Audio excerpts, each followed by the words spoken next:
If you saw your monthly forecast, you know we have a very special and rare event happening very soon. We've got 2 Capricorn full moons back to back. One happening on June 21st, the second one happening July 21st. Okay, this is Eastern Standard Time Zone. So it could be June 22nd, July 22nd for you, wherever you live in this world.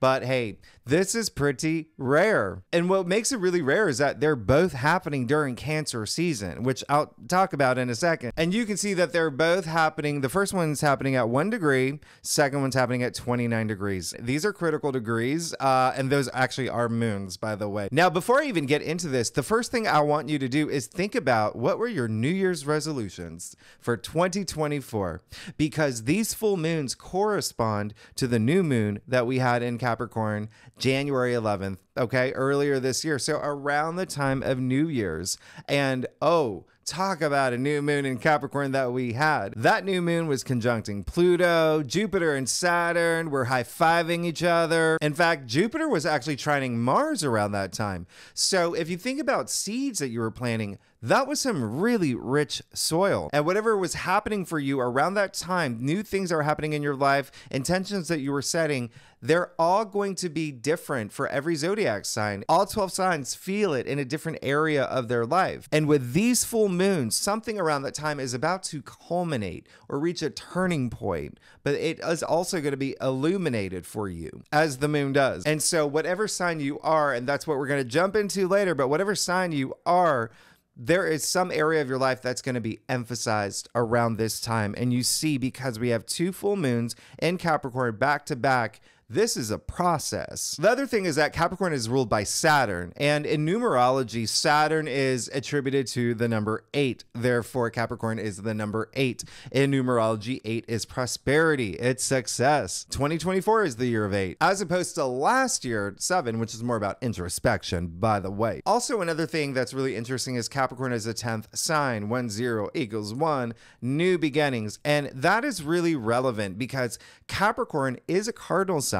Okay, kicking off seasons. All right, it's a really big thing because remember what I said, it's happening during Cancer season. Both of these full moons. Cancer is also a cardinal sign. So what's happening here is almost like these new beginnings for something ending, or the endings of new beginnings that began back in January, or again, some sort of ascension, turning point, something that you will definitely feel. And it all corresponds to that new moon that we had in Capricorn in January. And you're about to just enter this new cycle in your life. Now, the fact that Capricorn is a cardinal sign, Cancer is a cardinal sign, you get that double dose of that cardinal energy. This is stepping up energy. This is taking on responsibilities. This is tapping into that leader in you. And remember, Saturn being the ruler here, it's all about commitments. It's all about long-term goals. Structures is a really big thing here. Setting up these new structures in your life, but also with these full moons, breaking down structures that may have reached a point of fatigue, may have reached their expiration date, something that's gotta go. Saturn is also Chronos, right? Time. So again, when I say when something's reached its expiration date, it's the time to let go of some things here and time for something new to start for you. All right. Now, I actually talk about this a lot more in your weekly readings coming up because Saturn is about to go retrograde, and that is going to have a really big impact. Saturn being retrograde between the full moons that are Saturn ruled. Oh yeah, that's going to have a really big impact. And with Saturn going retrograde, again, I talk a lot more about this in depth in your readings coming up in a few days when Saturn does go retrograde. But Saturn's about to take this really big nap, okay? It's this big authority figure, this big leader about to take this big nap, looking at you saying, hello, see ya, gonna hibernate a little bit, but I am coming back. I'm coming back in November when I go direct, and I want to see what you have learned. I want to see a report for all the life lessons that you have learned since my new moon. I want to see the karmic lessons that you learned. Remember, Saturn is also karma.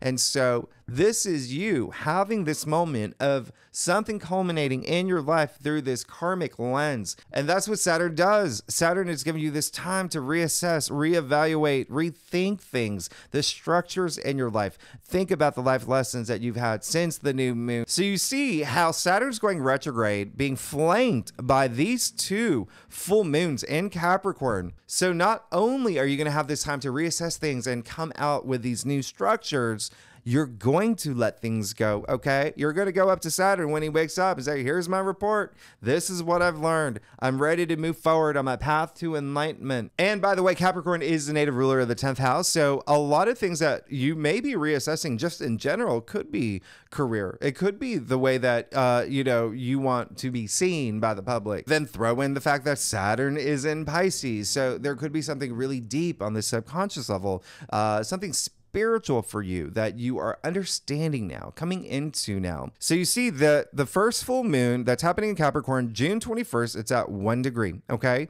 The second one that's happening July 21st, 29 degrees. Now there are 30 degrees. This is because there are 360 degrees in a birth chart. There are 12 signs. Therefore, there are 30 degrees per sign. And so this is right at the beginning of Capricorn, right at the end. The best way to see it is like a door opening, okay? A door opening and you walking into this pocket of energy, a pocket of this Capricorn energy, and then leaving right here and pretty much letting things go. I mean, this is full stop. This is when you're like, okay, this is gone now. This is what I've surrendered. This is what I've learned. And both of these full moons are extremely significant. This is full stop right here, July 21st. This full moon in Capricorn, it is happening just a day before we move into Leo season, where you're going to have that huge shift. This full moon, June 21st, is happening a day after we move into Cancer season. So I talk more about the full moon in Capricorn, June 21st, in your weekly reading. That is out now. So I go a little bit more in depth there. It is opposite the sun, Mercury sextiling Mars that day, sun squaring Neptune. There's a lot happening. There really is a lot happening. And I do talk about the fact that Neptune and Saturn are going retrograde pretty much together in your weekly readings that are coming out. So pay attention, okay? But be ready. Be ready around this time to have that deep dive. Also, don't forget this full moon that's coming up, June 21st, we have 5 planets and water signs. Water, emotion. So you could go really deep in the deep end, okay? You could go really deep on this deep emotional level, but it's also this slowdown that I've been talking about. There is this slowdown, especially with Saturn about to go retrograde, Neptune about to go retrograde, Pluto's already retrograde, Mars in Taurus, that is a big thing. That is a huge slowdown as well. So take this time for this slowdown because this is going to unroot a lot. You will have a lot of clarity between these two full moons. You know what it is? It's kind of like an action movie. You know, there's all this, stunts and whatnot, and then the hero gets caught and is hostage in the van or whatever. That's the moment where he reassesses, okay, what did I do? But then what do I have to do now to move forward, to win this fight or whatever it is. Full moons illuminate. They're going to bring some things up, and it's time for you to have that time to reflect, reassess. Is this what I want? Is this something that I don't want? Do I want to surrender this? Is this bringing me happiness? Is this bringing me joy? Just remember, big turning point happening around this time. And I just got to make it clear, Capricorn is no nonsense. This is get it done energy. So really take time to have this slowdown, to reassess things in your life. And if you have an overactive mind, and if you are just a very active person like me, it may feel really nice for you. It's like your brain is always driving this fast car, but here you got a chauffeur. You're going to be good. All right. Take that time, sit in the back seat, think things through. Really appreciate this slowdown. I mean, there's no train leaving no station. This is a time to be very pragmatic, very practical. It's going to feel really good to just release the things that you need to release and just let the moon do its thing. Okay. Because it's also going to be very cathartic for you as well. All right. Let the full moon do its thing and let it illuminate the things where you're like, oh, okay. Gone. All right. I've learned my lesson and I'm moving into this next karmic cycle with so much joy and energy. And by the way, the July 21st full moon that's happening in Capricorn, Mars will be trining Pluto. Your confidence will be through the roof. It's all about empowerment. Venus will be sextiling Jupiter, the two benefics. The sun will be trining Neptune. So yeah, you have a lot to look forward to. Just remember, this is a time to slow down and to release the things you don't want to bring into this next cycle. All right, so I'm going to break it down sign by sign, all right? And I also realize it's getting really dark right now, so I'm probably going to do this tomorrow, but I will break this down for every sign, what you can expect. Remember, every sign is going to feel this differently. Really, really also take a look at where Saturn is in your chart, okay? See where Saturn is in your chart if you're looking at your birth chart, all right? But to be honest, like, this is, you may want to read your rising sign first, then your sun sign, then your moon sign, all right? That completes the full picture. It offers a lot more depth. It completes the story here.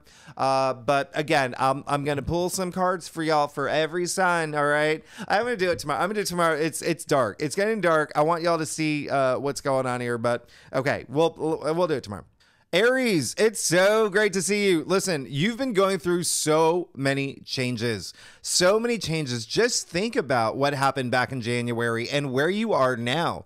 It is mind-blowing at the biggest changes that are happening in your life. A lot of it career related, a lot of it the way that you want to see yourself. A lot of it you could have been stepping up in terms of career. You could have got new jobs in career because the new moon in Capricorn that happened January 11th was in your 10th house of career, public recognition. If you're not here for career, what are you exerting all your energy that you want to be known for? You could have been stepping up. You could have been seen in a different light by a lot of peers in the workspace with colleagues, things like that. But it's also honors, recognition. So there was a spotlight on you, and I'm doubling down on that because we had that new moon total solar eclipse in your sign as well. So when I say you've been going through a major transformation, don't forget the North Node has also been in your sign all year and will still be there. You've got a big spotlight on you right now. So the other thing is, when you think about that new moon in Capricorn that we did have back in January, remember what I said in the introduction? Jupiter was trining Mars. Okay, so that was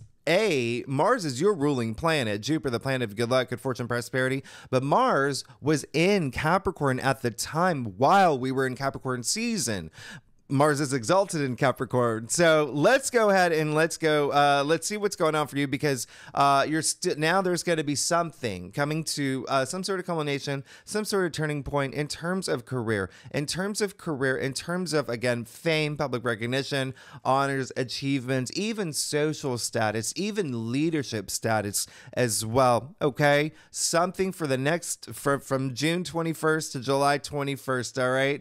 That is going to be something that, it may be a big highlight for you, but also remember, this is all happening during Cancer season in your 4th house of home. So there may be this tug of war between home, family, children, significant other, and work. There could be something there where you're kind of merging the two, maybe weighing some options as well. But let's do it. Let's see what's going on for you, Aries and Aries rising and Aries moon. Let's see. And I'm just going to do a quick 4-card draw here, but let's see. Let's see what we got for you, Aries. Okay, so Aries, how you doing? I hope you're enjoying your weekend. Okay, so let's see. Oh yeah. Okay. Very interesting. This is okay. Wow. We're gonna dive deep here. So the first card you got, the Devil. Now this is attributed to the new moon in Capricorn that happened in January. All right. You were coming into all this power. All right. And now you got the Devil, which is the Devil in tarot is attributed to Capricorn. How interesting is that? So anything before the new moon, even around that time of the new moon, you could have really felt this, just like, oh, I want this change. I want this to happen. I'm breaking free. Some of y'all could have had some moments thinking about, what is it that I have to break free from? Okay. What are these? You see the two people here chained to the Devil, right? So I always say the Devil's like an energy vampire. There could have been something that was really taking up your, a lot of your headspace, something that, pessimistic thinking is also associated with the devil, but there also is something where you could have identified or really, really thought about what is it that doesn't serve me well. All right. Remember what I said. That's what this full moon process is all about. But it started around the new moon for you. Okay. You could have started thinking around there. I want a new job. I want a promotion. I have a toxic boss. I'm in a toxic work environment. I'm in a situation where I'm not being, I'm not able to, be in touch with my higher self. All right. So there could have been something that was really holding you back around that time, but it was a sense of breaking free. Okay. Now and so that's your process. Okay. Remember, and that's doubling down. So this is really focusing on that Capricorn energy because the devil is Capricorn. All right. You even see the Capricorn, the mountain, the words. Anyway, let's just keep going. You got the Four of Cups. Now this card is attributed to this full moon coming up on June 21st, right after the solstice. Okay. So this is just saying, put things in order. Put things in order. That's all you've got to do now. All right. Now, a lot of it will have to do with home and family. This card is actually attributed to Cancer, moon in Cancer. Remember what I said. All of these full moons are happening during Cancer season. All right. And that is fourth house, domestic matters, home, family, relationships, actual home, maybe moving, maybe thinking about moving. Maybe you have moved. Maybe you've had something done with home. Maybe you have done renovations or someone moved in with you or you moved in with someone. But either way, there is something happening around there, but it's just, this card, I would say, test your gratitude. There may be something that you are bored with. Maybe you have a lot of everything. Maybe you have, like him, he's got 3 full cups. You see the hand of spirit offering him a 4th cup. Look at his reaction. Crossing off his heart. All right. And this is also a very significant card because the hand of spirit only appears in the aces other than the 4 cups. That's how significant this is. This is the hand of spirit saying, I'm offering you this new path. I'm offering you this opportunity. And again, his reaction. So there is, this card is associated with apathy, boredom, but also a little bit of, remember, with Neptune being at play here, about to go retrograde with Saturn, by the way. All right. So really you taking that time to understand, what do you want? What is going to make you happy? What is going to let you thrive? What is going to let you be your authentic self? Okay. Recognize those things, right? Saturn, Neptune, both in Pisces in your 12th house. Okay. So you're going to be feeling a lot of that during this moon cycle as well. 12th house, the subconscious. All right. Spirituality, intuition, hidden things. All right. Everything beyond the physical plane. All right. Pay attention to your dreams for sure. All right. So this is, so it's really identifying the things that that same day, on the day of the full moon, Mercury will sextile Mars. Okay, so that is a really wonderful aspect. Continuing on.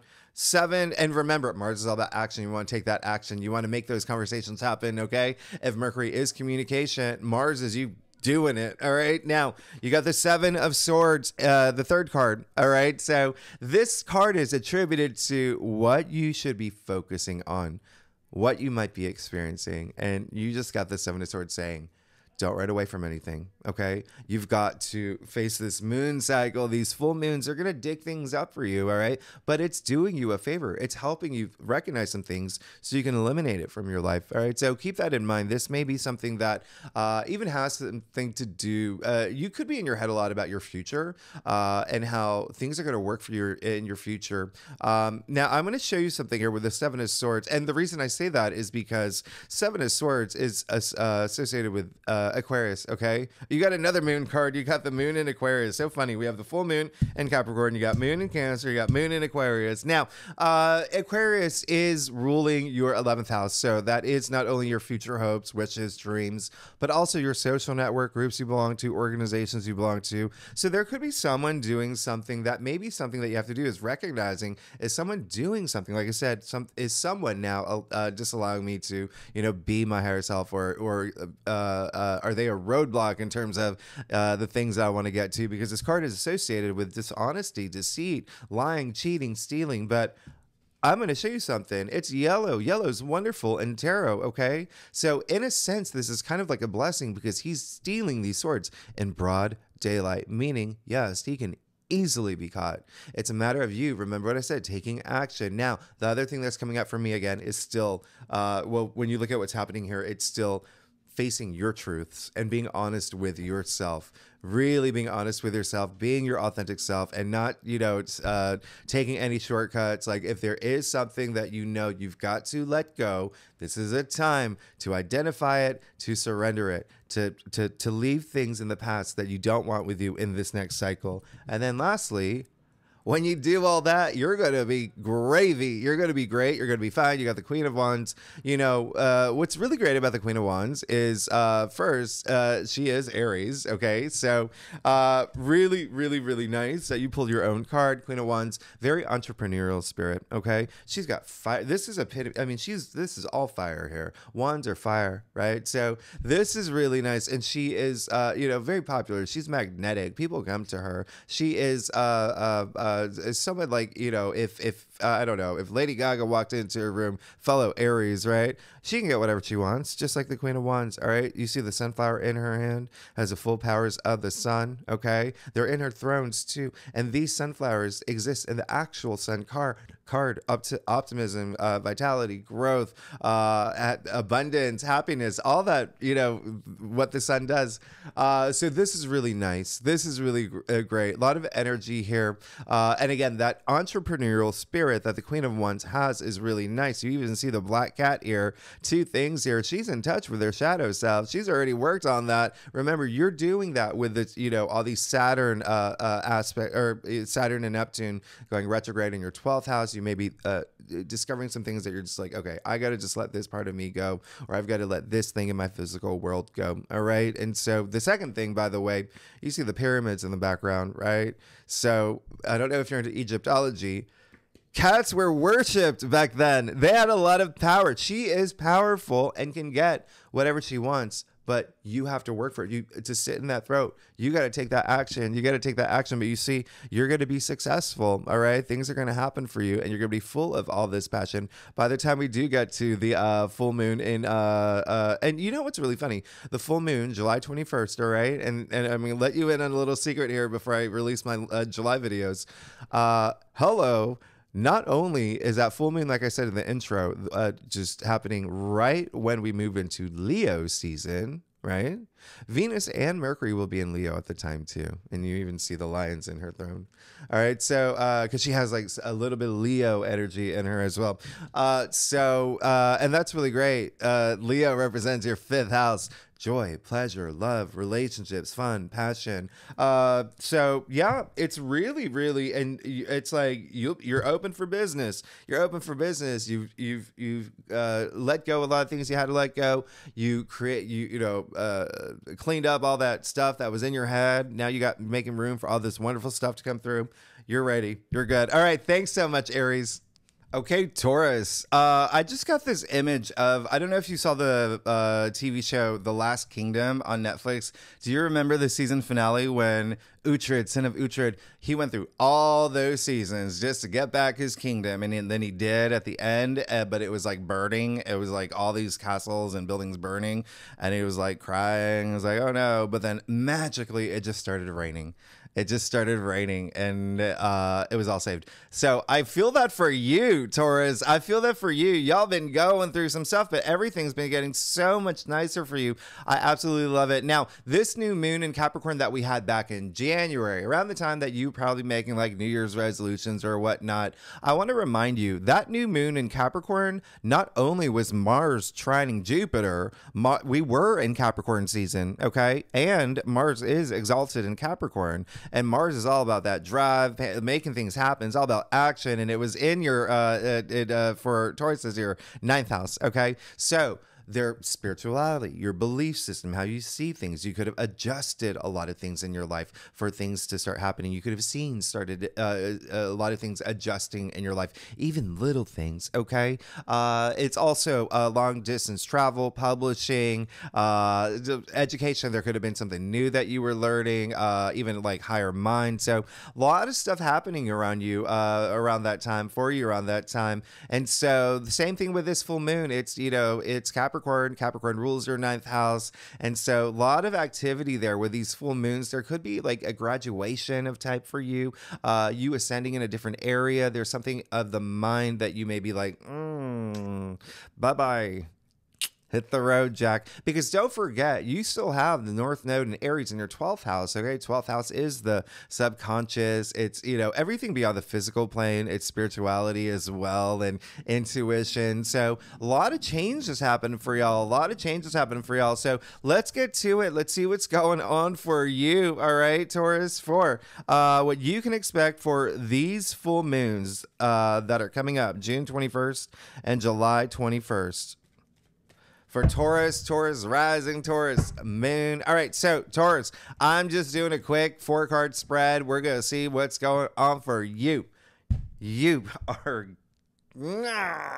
Okay, so yeah, I'm not surprised with what's happening here. You've got like, you're good. You're absolutely good. You got the King of Cups. Now, this card is attributed to that new moon that we had in Capricorn at the beginning of the year, January. So yeah, you were, hey, you were in a place where you could have been the rock for a lot of people. This is the King of Cups. This is someone who's gone on this journey, all right, went through an emotional journey. Remember, cups are emotions or feelings, even intuition. Remember, that's something that's really happening for y'all. He is the most intuitive king, by the way, but he is the king that leads with his heart. He does what his heart desires, but he radiates this love that, you know, people are compelled by it. But it's so nice because you have been moving into this place where you just wanted to be a lot more emotionally fulfilled. That could have been nice. Now, you remember, but even before that, we had those eclipses on the Taurus Scorpio axis. So Taurus, like Scorpio, your opposite side. So there could have been a lot happening around there with Scorpio energy. Okay.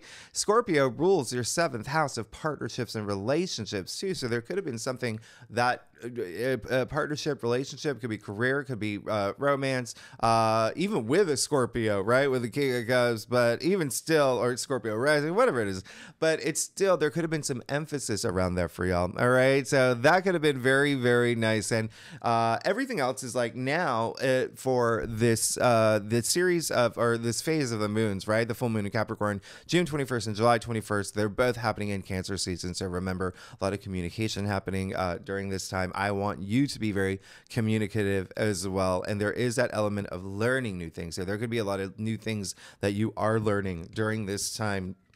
You got the Lovers. Speaking of partnerships and relationships, this is absolutely amazing. Who are you?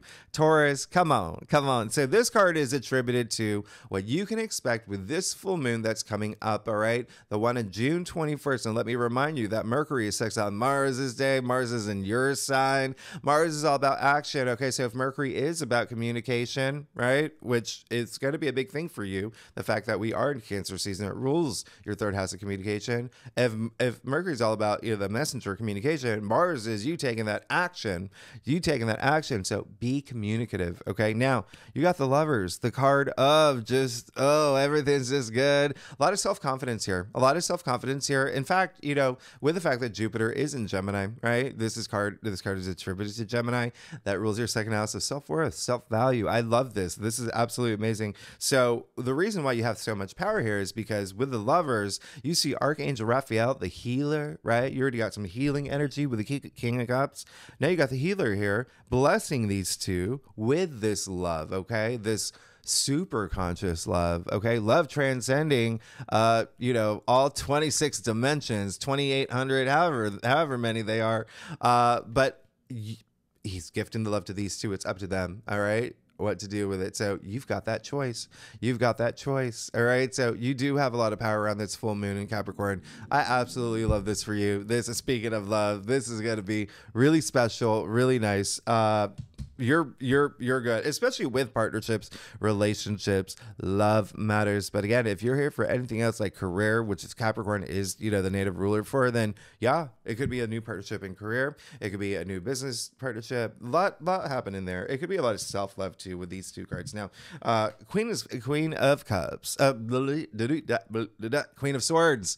Okay, so this card is attributed to what to focus on now, how to exert your energy, what you might be experiencing, okay, through June 21st to July 21st with these two full moons. Queen of Swords. Sharp mind, all right? True perception. You're being very honest with yourself. You're playing, fair. You're playing good in the sandbox. Do you know what I mean? This is someone who was very fair, very just, and just out of, well, I wouldn't say it's coincidence, but Queen of Swords is Libra. So it's coming after. Did you see what just happened? King of Cups, Scorpio, which rules your 7th house of partnerships and relationships, the lovers, partnerships and relationships. Queen of Swords is Libra, which is the native ruler of partnerships and relationships. So that could be a big theme for y'all. But this is just you being very headstrong now, all right? I wouldn't be surprised if you're signing something, some sort of contracts too, something coming through and that, like an agreement. I talk more about it next week too as well, by the way, in your next week's reading. But this is just you. Just continue to stay headstrong and continue to, have that power. All right, have that power. Remember, you got so much power here. And then yeah. Go outside July 21st. There's probably going to be, a $20 bill that hits your head. Just the way that here it is raining pentacles. It is raining pentacles, but it's raining pentacles in the form of the Tree of Life. So no, you just got the 10 of Pentacles. This is coming into your physical realm. This is coming into your physical world with all this gratitude, with all this appreciation, and really just absorbing everything that's happening in your life. I absolutely love this for you. And it big energy with inheritance. There's really big energy with family. There's really love. You see the couple here as well. Children. This is really, really, really big. And one of the reasons why, and before I even get there, money and wealth too. Money and wealth. You even see the harvest that's still in the card. You see how big the castle is, but this is just, again, really, really nice. Now, one of the reasons why this is so big of a deal is because this card is attributed to Virgo, and Virgo rules your 5th house of love and relationships. Hello, family, children, creativity as well, self-expression, procreation. This is really exciting. You're definitely transcending in this powerful way. It's insane. I mean, you have this is okay. You're good. One other thing I'm just going to show you, just because I mentioned it earlier, I talked about like the 26 dimensions. One thing that, everything in tarot, like there's every tiny detail is so important, right? I'm just going to point out something to you. You see that checkered board or the checkered wall in the back here? You see that? It's this only card where it exists, and that indicates you're moving into this next dimension. All right, you're moving into this, like it's like you. When I say you're transcending, you're absolutely transcending. And so really just focus on being headstrong through this and being fair about everything, being honest with yourself. This, Queen of Swords is all about true perception, and you're going to be absolutely fine. You got a lot to look forward to. Taurus. All right. Y'all are amazing. All right. Thanks so much, Taurus. Okay. Bye-bye. All right, Gemini. So good to see you. Now, Gemini, I want you to think back to the beginning of the year, January 11th, when we had the new moon in Capricorn. It's, obviously new year, new resolutions. You're probably making a lot. There could have been a lot of things around career for you. There could have also been a lot of just big changes you wanted in your life, really big transformations, and you could have started feeling them throughout the year. They may have been like ups and downs. There could have been a lot happening.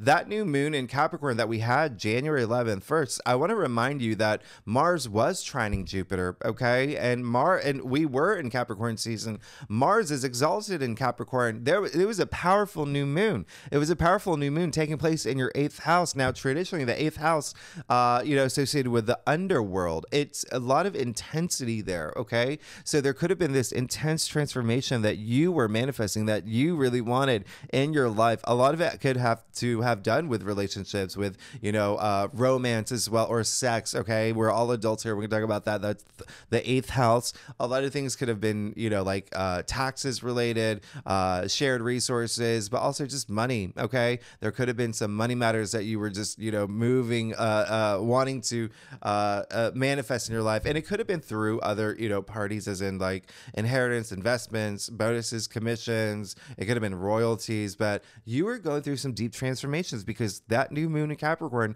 8th house, is pretty deep. It's pretty deep. Okay. And so there could have been a lot of things that have started to happen for you as, a lot of the planets were leaving Taurus and they were moving into your, sign, your birth, Jupiter moving into your sign, your birthday season on the horizon. Cillian Murphy winning the Oscar. He's a Gemini. So that was a big one. Okay. And so I just want you to know that, with what's happening here, the phase of the moon, okay, between June 21st and July 21st, really big transformative moment for you. There's almost like a new Gemini. There's almost like a new you, like a 2.0, 3.0 coming out of this. All right. But remember, it's a matter of letting things go. And again, really wouldn't be surprised if a lot of this had to do with career for you. All right. Saturn and Neptune are both in Pisces. Don't forget that. Okay. Retrograde during this time, you may be thinking about career, profession. If you're not, here for career, what are you exerting your energy into that you want to be known for? The 10th house is also fame,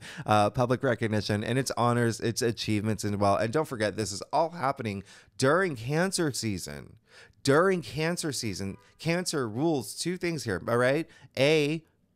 Your income, salary, finances. So you see the overlap. You, out of all the signs, right? You've got this overlap with the two money houses in the zodiac wheel, okay? And so there could be some money matters that are coming up around this time, all right? You moving in a direction where you may be starting your own business or maybe getting new clients or something happening with, money. But second house is also self-worth and self-value. It's confidence. It's building all that confidence.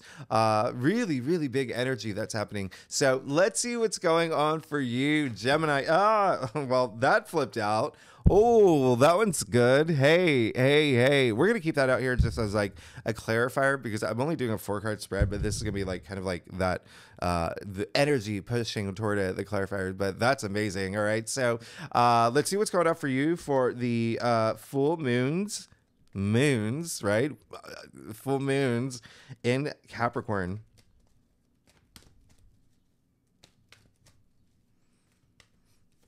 Oh, I'm dropping all the cards now.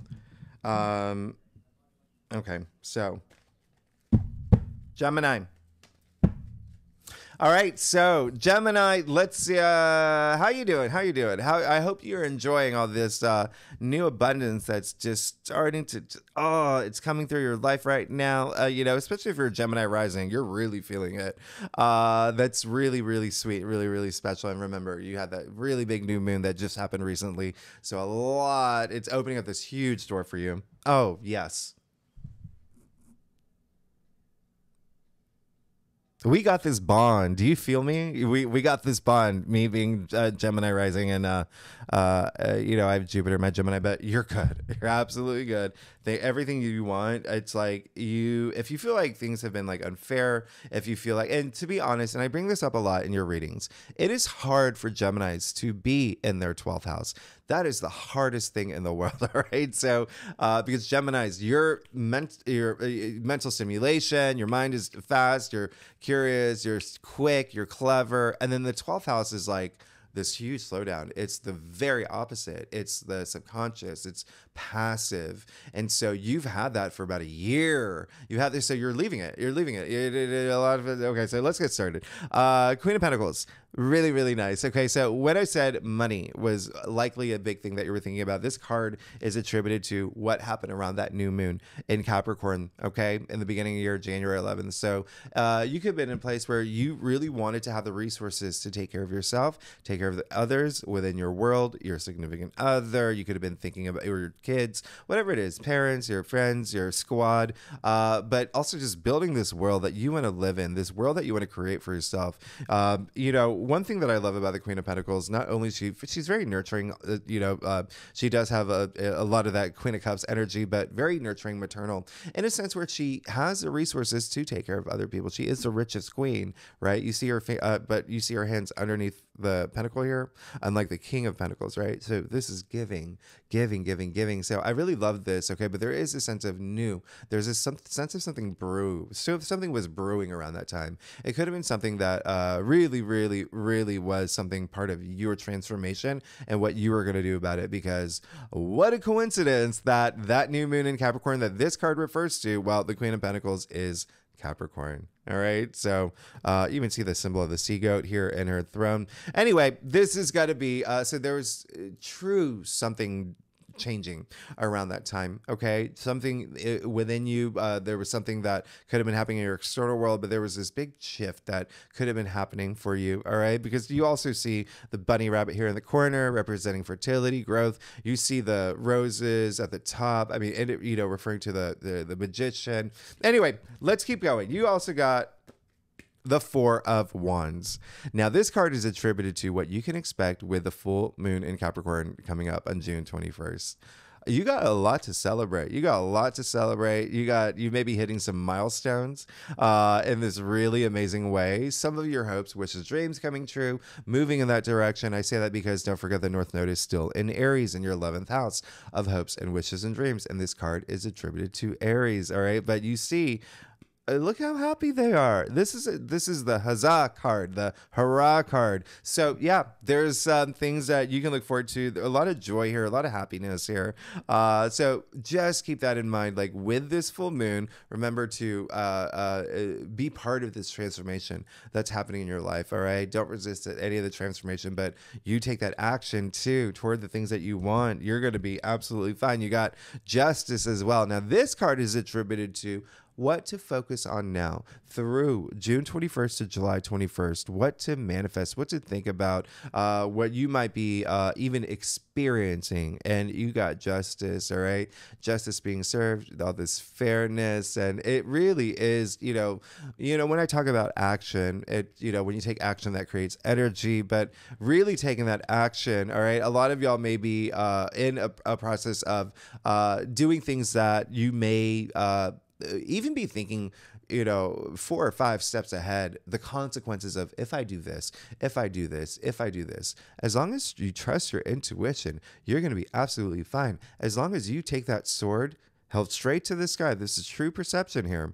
As long as you take that sword and during this full moon, remember, surrender things, cut things that you don't need in your life, cut things that you don't want moving into this next chapter in your life, this next cycle in your life. You're going to be absolutely fine. This is going to be 1000% absolutely amazing for you. Just remember, there is going to be some fairness here. Now, look at what's happening here. I mean, you have the we have the Queen of Pentacles, the Four of Wands, and Justice. Okay, so yeah, could there be some sort of like legal agreement because the new contract, partnership, marriage, even? Yes, 1000%. That may be something that's happening. That could be this new phase that you're moving into after the full moons in Capricorn ending, like one end of your what's going on in your life and moving into this new chapter. And then you have the Ace of Swords. What just happened? Okay, so the Ace of Swords. This is attributed to what you can expect with the full moon in Capricorn. That's going to be happening July 21st. That full moon in Capricorn, I can't even. This is insane. One of the reasons why I say that is because the Ace of Swords, it's all about what's going on up here, right? So aces usher in new change. So after that full moon in Capricorn, there's got to be something new that's happening.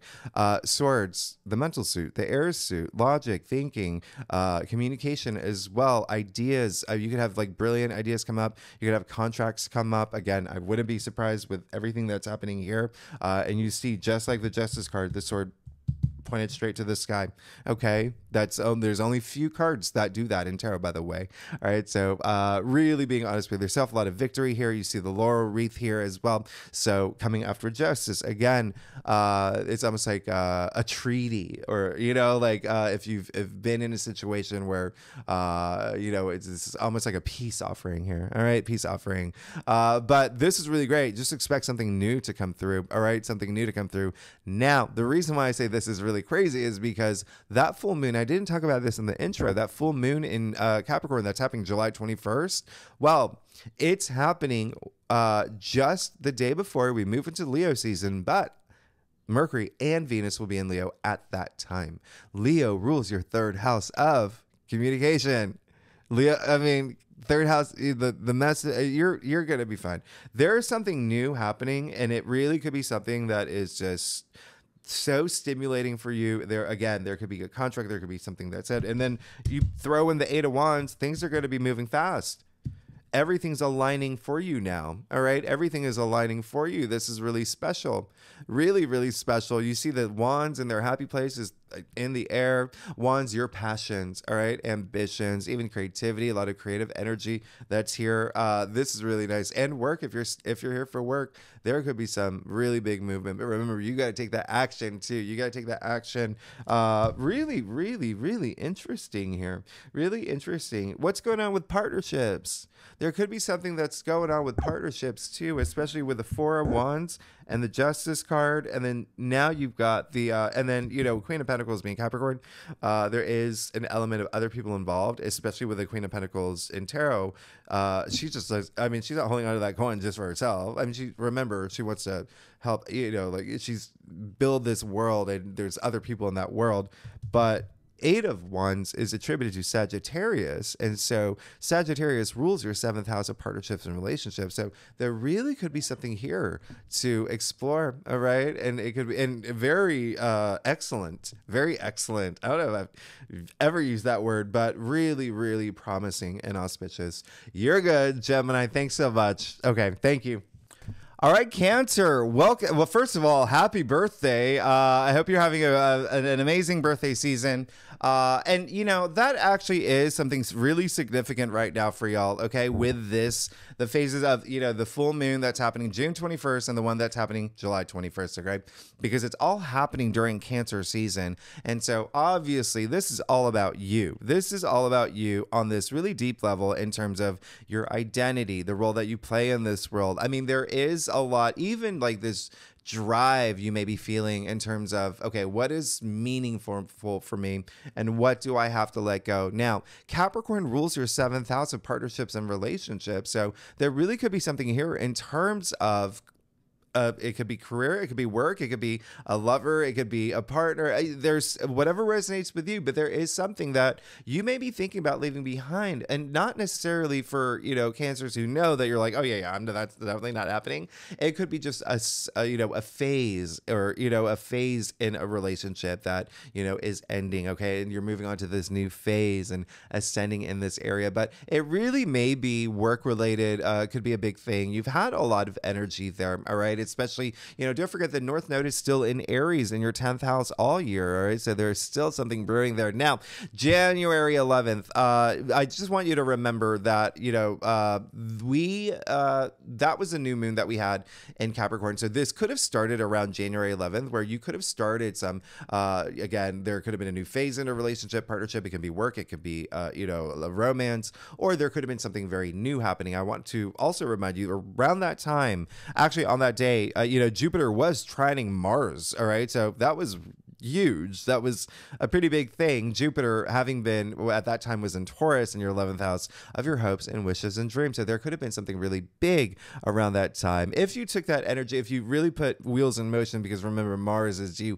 getting it, taking action for things. All right. So the other thing is you probably did because not only were we in Capricorn season during that new moon in Capricorn, Pluto was still in Capricorn. Pluto was still in Capricorn, all right? And Mars is exalted in Capricorn, okay? And so, wow, hello.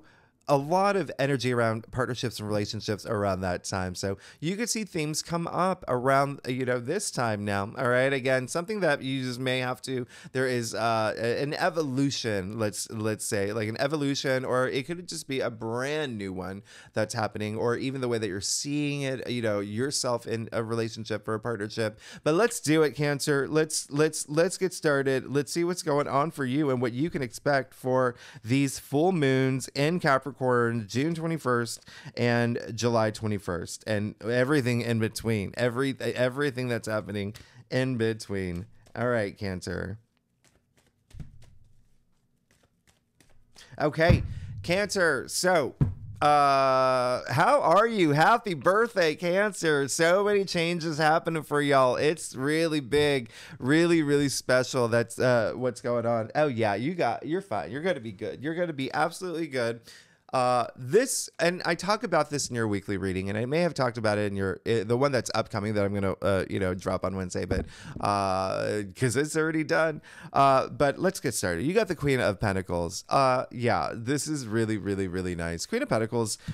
This is really nice because Queen of Pentacles is someone who has this really great maternal side to her, right? And then you rule the fourth house of love, relationships, home, family, and so she has the resource. She's the richest queen. She has the resources to take care of everybody within her orbit, her family, her kingdom. There's a sense of growth here. You see the bunny rabbit hidden in the corner, all right? So representing fertility, growth. I mean, this card really feels like a fairy tale, like the page of a fairy tale for me, just the way that, it's presented here.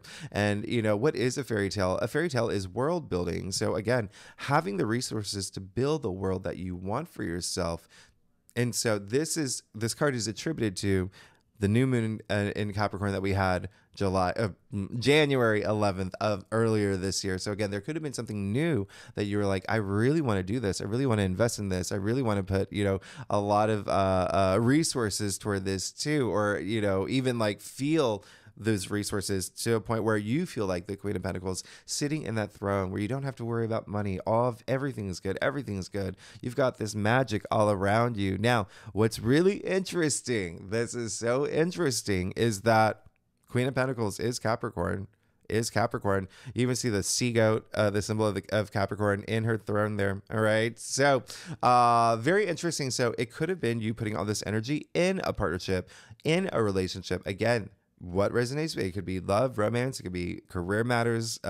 There's something there that was growing. That new moon was very powerful. There was a sense of, again, with, the Pluto conjunction happening at that time in Capricorn, your seventh house of partnerships and relationships. So there could have been something that really, really started taking off, or even the seed that it started growing around that time. Now, you've got the Eight of Pentacles, okay? Another Pentacles card. Very interesting. So this card is attributed to this first full moon that's coming up June 21st, what you can expect. And it seems like you're going to be really laser focused. It's like, let me get this done. I'm going to do all the work. I'm going to put all the work into it in terms of everything that I want to, manifest around this time. And it can be a relationship, whatever it is, a partnership. It's you doing the work. All right. Remember what I said about taking that action. You take that action, you're going to be fine. All right. This is all about being in it to win it. Eyes on the pot prize, not being distracted. You working toward your goals, your finish line, your legacy, whatever you are working hard toward.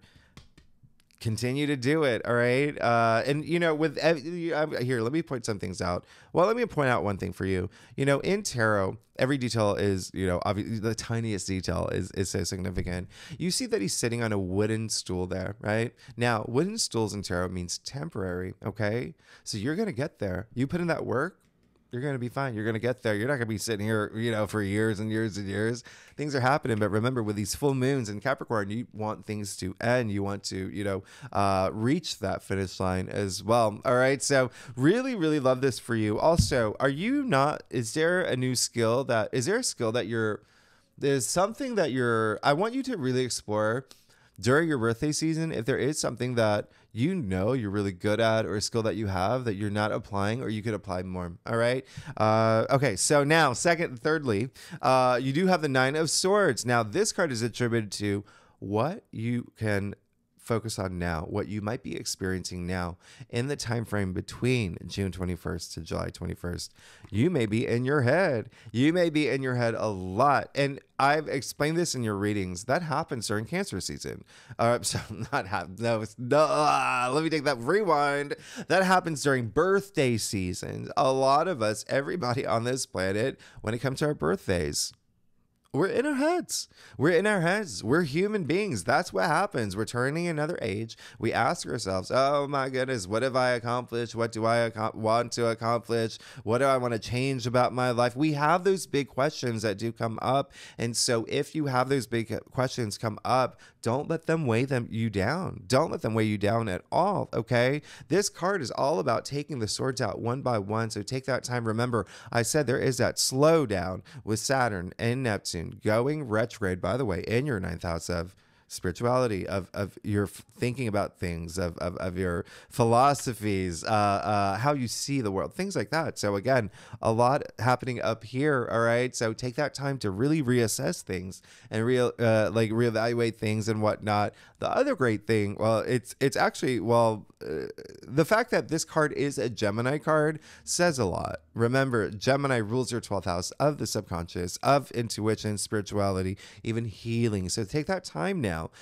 Between June 21st and July 21st, you could have a lot going on in your mind, but as long as you continue to have that like positive mindset, and I say that, I think I brought this up in another reading, one thing that helps, you can see him sitting up in bed and he's got his face over his hand, and you've got to ask yourself, what are you worried about? All right. Did you do something to someone that you regret? Did someone do something to you that you're just like, is there a sense of, are you in a situation where you've just got way too much going on in your head that you can't go to bed at night? So if you can literally not go to bed at night, especially with full moons that are powerful, right? That's full moons affect us and sleep cycles as well.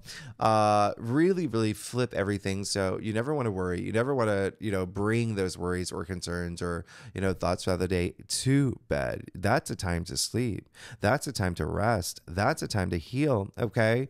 Google theta brainwaves or theta brain. Okay. THETA. That helps. It's why people, when they go to bed, they say prayers, they say affirmations, because it actually does something to your brain. All right. So it flips everything. So flip the script. Okay. Flip the light switch. All right. Flip whatever thing you got to flip. But this is just saying, yes, you may have a lot going on up here, but if you spend that time really taking action in terms of pulling those swords out one by one, you're going to feel less weight in up here. Okay. And then you do that, you're going to be fine too. You got the sun. I love the fact that you got the sun with the fact that the sun is in your sign through both of these full moons. Now, this card is attributed to what you can expect for this full moon in Capricorn, July 21st. Freedom, liberation, the sun, really your frequency raised really high. This is a lot of victory here, a lot of, just feeling that warmth, opportunity, abundance. This is vitality. This is growth. This is everything that you want. If you've ever gotten a tarot reading, the sun is the biggest yes. You got a big yes coming up, all right? You got a really big yes coming up that I absolutely love for you. Interesting too, and, if you are here for money, by the way, this is really interesting. The sun rules Leo, right? And so I mentioned that in the intro, but what I didn't say is that this full moon that's happening July 21st is happening just a day before the sun moves into Leo. Okay. Now, secondly, while we have during that full moon in Capricorn, Venus and Mercury will be in Leo too. So there's a lot of Leo energy. Now, Leo, Cancer, for you, it rules your second house of self-worth, of self-value, of confidence, but also if you are here for money, this is abundance. So money, second house is money, income, salary. There's something there. You got these two pentacles, something that you're working hard towards. So again, take this time to process things, reassess things, but don't let them weigh you down. Don't let them weigh you down, and you're going to be absolutely fine. Okay, I'll even clarify that for you. You got the Three of Swords too. Yeah, this is going to be. There you go. You got the Knight of Cups. Very interesting here. So yeah, it may have to do with something else, someone else that. The fact that, remember, this Capricorn, these two full moons in Capricorn rule your seventh. I mean, this is your seventh house, partnerships and relationships. There's something that could be happening there where you're just overthinking, overanalyzing to the point it's affecting, your emotions. All right. And so I do want to remind you, yeah, we call this the heartbreak card. It's still a sword suit. That's up here. That's up here. And so you work on that and you have that healing. All right. Make that alignment, mind, body, spirit. Look at what comes through. You got the Knight of Cups. All right. So what did I say about partnerships and relationships? So that may be something that you're thinking about. Again, can be work, can be career, whatever it is, but you got something coming in. You got something coming in, and it could also be you moving towards something. When you have that healing, it's like, okay, I'm good. I'm great. I'm moving toward, this is the Knight in Shining Armor. All right. Cups, emotions, feelings, love. Relationship. I mean, you're going to be fine. Just remember, if you're processing things, at least like leave them in the past. All right. The things that you're just like, this is taking up too much headspace. Boom. All right. And you've got this. You're gonna be fine. All right. So yeah, it looks like then if you're not here for partnerships, relationships, Knight of Cups is you just being emotionally fulfilled, you going on that quest to being emotionally fulfilled, and it's going to happen, okay, with the Knight of Cups. All right, thanks so much, Cancer. Happy birthday. Hello, Leo. What are y'all up to? It's been a while. Leos, listen, these Capricorn full moons are going to be in your 6th house. So it is going to be a time where you may find yourself really reevaluating, rethinking your everyday activities. Okay, that's what the 6th house rules, your routines, but it's also fitness, health, wellness as well. I want you to, there could be some things around that time.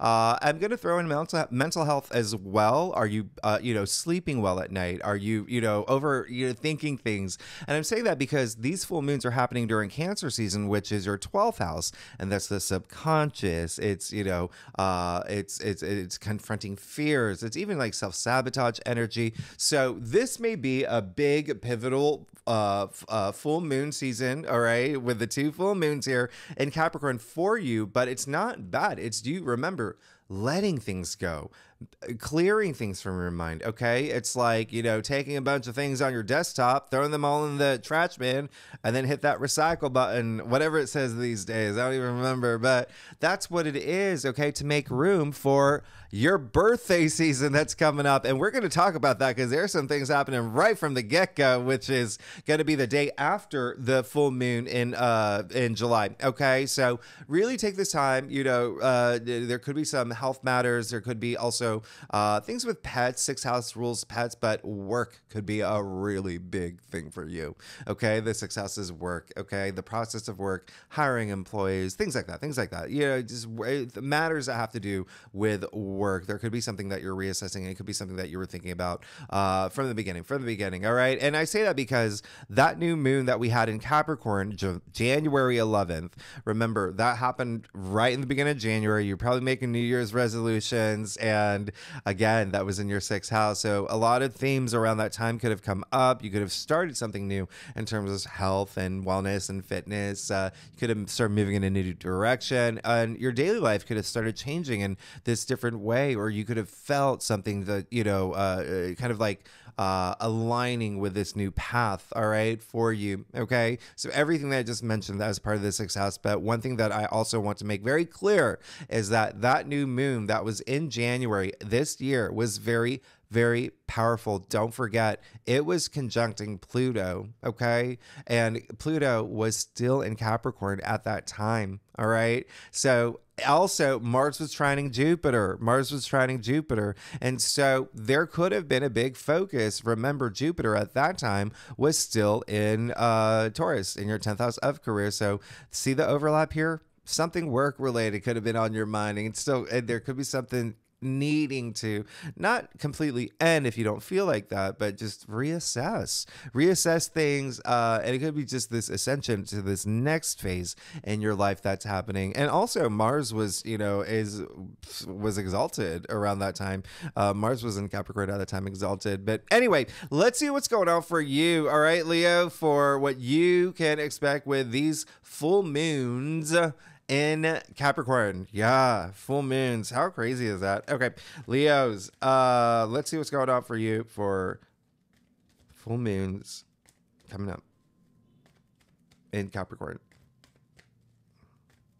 Okay, Leo, oh my goodness. I'm just doing like a quick 4-card spread. We're going to get down in it. We're going to see what's going on. Okay, let's see what's going on. Oh, you're good. You're gonna be fine. You're gonna be absolutely fine. You were probably, with the fact that like these 2 full moons are happening during Cancer season, by the way. Yeah, you may be like reassessing a lot of things, and out of all the signs, you actually may be going a lot deeper than a lot of the other signs in your subconscious. What is the subconscious? It's where we store our memories, low frequency energies, things that we fear, things that make us anxious, stress, like that. But that's what you're getting rid of now. That's what you're getting rid of now. Now, you did get the Two of Swords. Okay, so Two of Swords, this card is attributed to the new moon that we did have back in January. All right, so you could have been sitting on a decision. You could have been sitting on a decision. There could have been a lot of different things happening, but it feels like you were just cutting out a lot of noise. This is a card where it's asking you to go within. Go within. Really, really, like, new things are happening in your life, as they do, you know, two being duality, but it's really going within to really trust your intuition, to really be in touch with your emotional side. There could have been something going on around that time where you were possibly making the decision about a lot going on up here. Okay, I say that because this card is actually attributed to Moon in Libra. All right, Libra does rule your third house. Don't forget the South Node is in Libra. Third house, communication, writing, researching, but also processing things, right? Third house is not only communication, the messenger planet. There could have been a lot happening, a lot processing. Again, maybe that computer reference, like just a lot of different screens open, but going within. Okay, you see that her back is turned to both the moon and the sea, intuition, emotion. Okay, so there could have been something that you were maybe like making a big decision around. Okay, maybe making a big decision around, but it could have been really hard if you weren't trusting yourself. All right, these full moons are asking you to do that. All right, they're in Cancer. They're asking you to go within. All right, and just take care of business. Take care of business. Leave things you don't need in the past. All right, now. You got the Knight of Wands. Hello, your BFF here. This is, not only double fire, but this is Sagittarius. Knight of Wands is Sagittarius. When I say BFF, fellow fire sign. So this card is actually attributed to full moon in Capricorn that's happening on June 21st. Okay, so remember Mercury sextiling Mars that day. There's a lot happening. I talk more about it in the your weekly reading, but boom. You're ready. You are ready. You're ready for this journey. Nothing's going to stop you now. It's almost like you're on this quest. You're on this quest to, find your passion, feel ambitious, to really, even like creative sparks move in. There could have been stuff that have happened recently for you, and now you're just like, you're taking it and you're running. You're like, this is what I want. This is great. This is no turning back. This is no turning back. So with this full moon in Capricorn, and by the way, remember how I said this card is attributed to Sagittarius? Well, Sagittarius does rule your fifth house of pleasure and joy. Okay, love, relationships, creativity, family, children. So a lot of you just like feeling really, really good and charged up, very transformative. And I wouldn't be surprised if y'all are going on trips around this full moon. There could be trips. I would encourage it too, like wellness trips, like walkabouts, things like that. Now, hello. Hi. So you just got the Ace of Cups. This is, everybody wants the Ace of Cups. This is what we call the heart of tarot. That's the Holy Grail right there. Okay. The hand of spirit offering you the Holy Grail.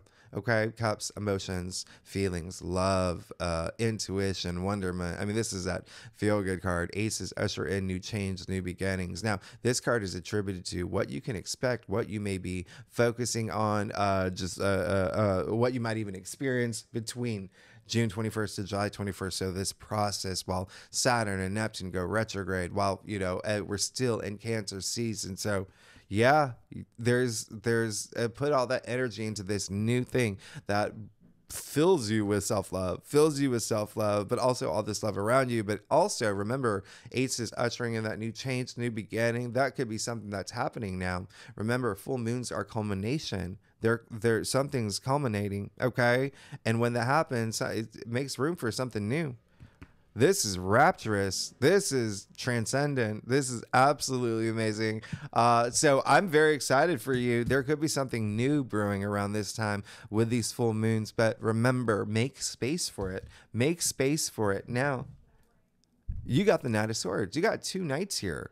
Oh, you got two knights. All right. So this card is attributed to the full moon in Capricorn happening July 21st.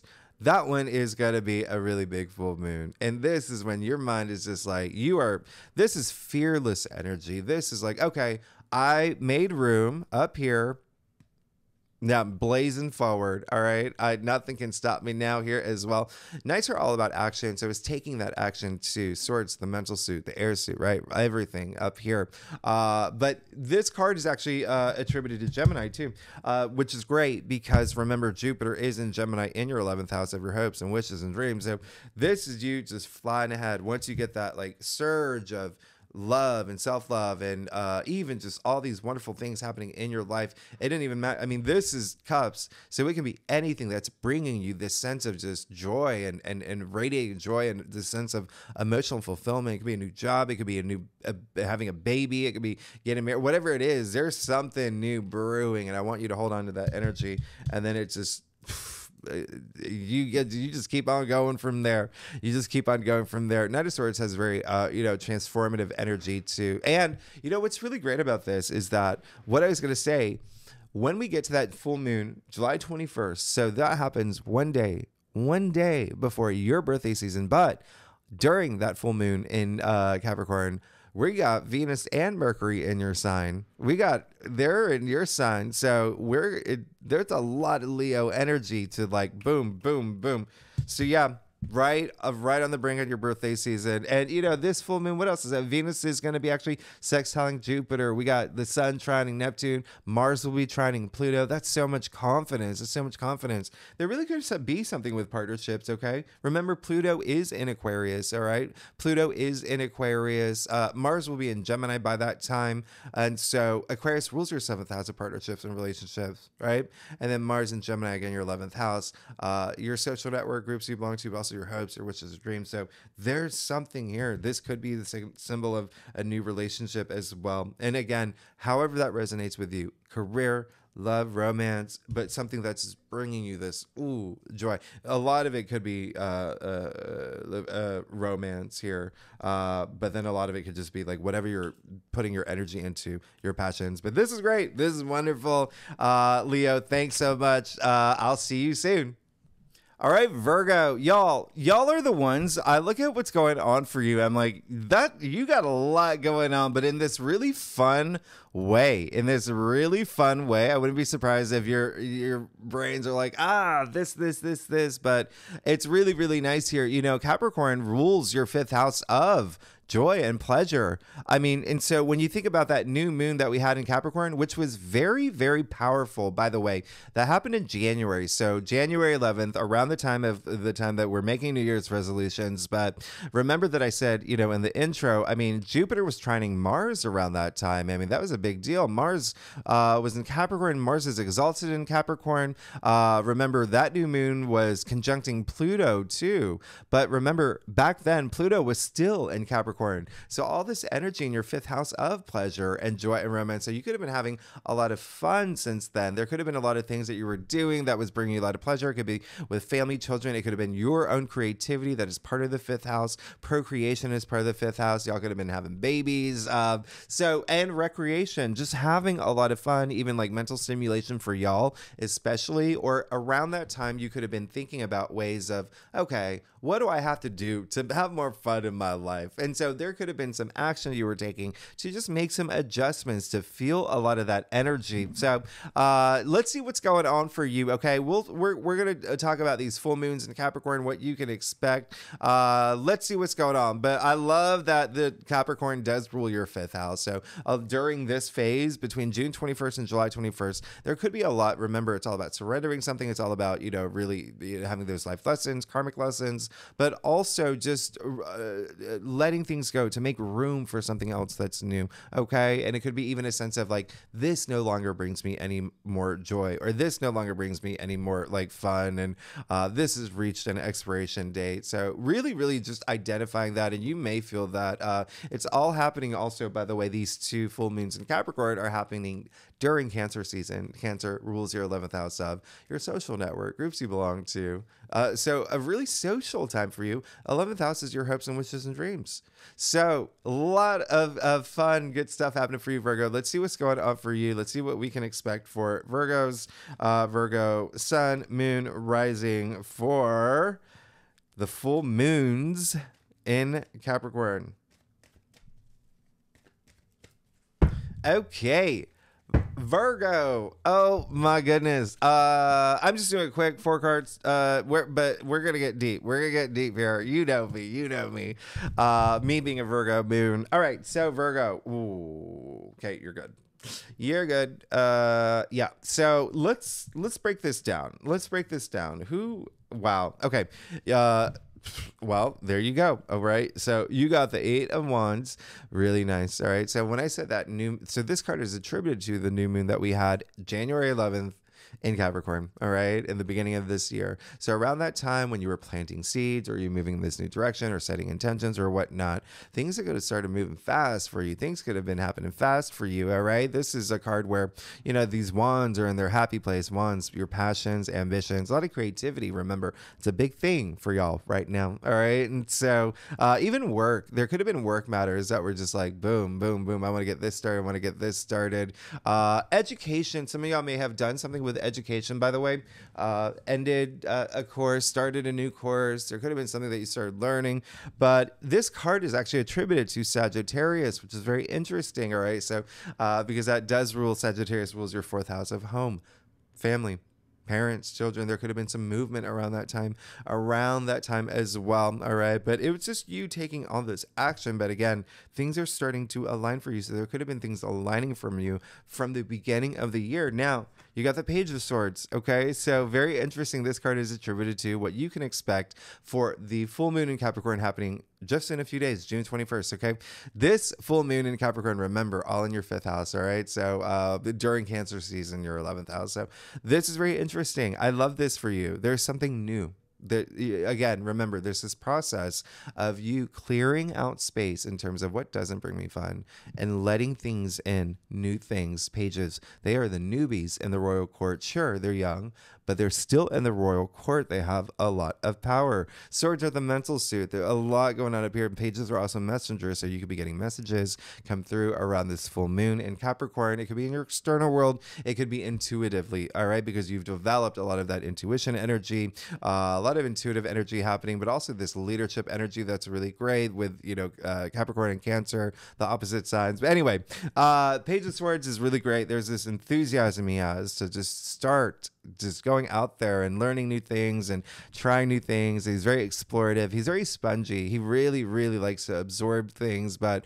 yes, you could be just like in the beginning of this quest, but with this enthusiasm, all right? And remember, the swords are the air suit, mental suit, like up here, Virgos. Y'all are so analytical. Y'all think about things. So there is this almost like one direction now, one direction that feels really great. Now, you also got the Queen of Swords. Hello. Pages work for the queens. I mean, this is really great. This is really, really great. Queen of Swords, this card is attributed to what you should be focusing on, what you could be experiencing, okay, during this full moon phase with the from June 21st to July 21st. Queen of Swords just sitting in this throne, having this power and authority up here, all right, being the smartest person in the room. Virgos, y'all are, okay? This is someone who is, look at her sword, okay, straight to the sky. That is true perception. That's being her honest with herself. That's being honest with herself. That's being fair in all everything that she does. Even like having this critical side. Being very impartial. I always say, like, you know, the Queen of Swords. You see no water in this card. All right, she's left her emotions at the door. All right, there's a reason for that. It's because she doesn't want her emotions to cloud her judgment. And so this is, again, just here, just being headstrong through it all. So through this process, it's really more about what's up here. And if there are circumstances you come through, even if it, like, for you, it's like you being fair to yourself as well. But in any circumstances, any situations, you being the fair person in that situation, all right? But also just very headstrong. People are going to be listening to you. She has a lot of power, all right? Really, really sharp, okay? Pun intended with these two swords. Now, you got the 9 of Pentacles. So that's what I'm saying. Just be a little bit more cerebral in terms, like here, in terms of what you got to let go. All right. Now, 9 of Pentacles. All right. So 9 of Pentacles, this is attributed to the full moon in Capricorn on July 21st. So what you can expect around that time, okay? That one's going to be a big one. That one's going to be a big one. Now, yeah, the Nine of Pentacles, which I'm not sure if you know this, it's a Virgo card. So this is really nice. This is actually attributed to Venus in Virgo. You see the symbol of Venus all over again. Only one of two people got Venus in the card, right? In all of tarot, Venus is love, relationships, money, okay? Money, creativity, beauty. This is a sense of like independence. I've made it. I'm sitting in my garden. I don't have to worry, stress about money. Pentacles, you see them stacked up by her.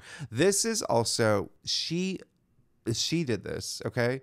She's not standing in that garden because, you know, someone, you know, she inherited all this money and, you know, like, or whatever. Like, she earned her spot here. That's why it's more joyful for her, because she did it. She made it. Okay. A lot of enlightenment in this card. So the fact that this is your card. Okay. Remember, this card is attributed to Venus and Virgo. So this feels really, really, really good. It feels really good. And you can expect all this abundance. This is abundance. But you, again, working hard to get to that spot, which is all that matters. And you keep doing it. But you remember, this is all about making right decisions. But it seems like you will. Like, what's happening here? So Virgo, you're good. You're great. You got, just remember, be fair in every situation and be honest with yourself. All right. That's the biggest thing here, especially with these full moons in Capricorn. Thank you so much, Virgo. Thank you. All right, Libra, what's going on with partnerships with y'all? There's some major stuff happening. Don't forget the North Node still in Aries, okay? Your 7th house of partnerships and relationships. Capricorn also rules your 4th house, so a lot of things that have to do with home as well.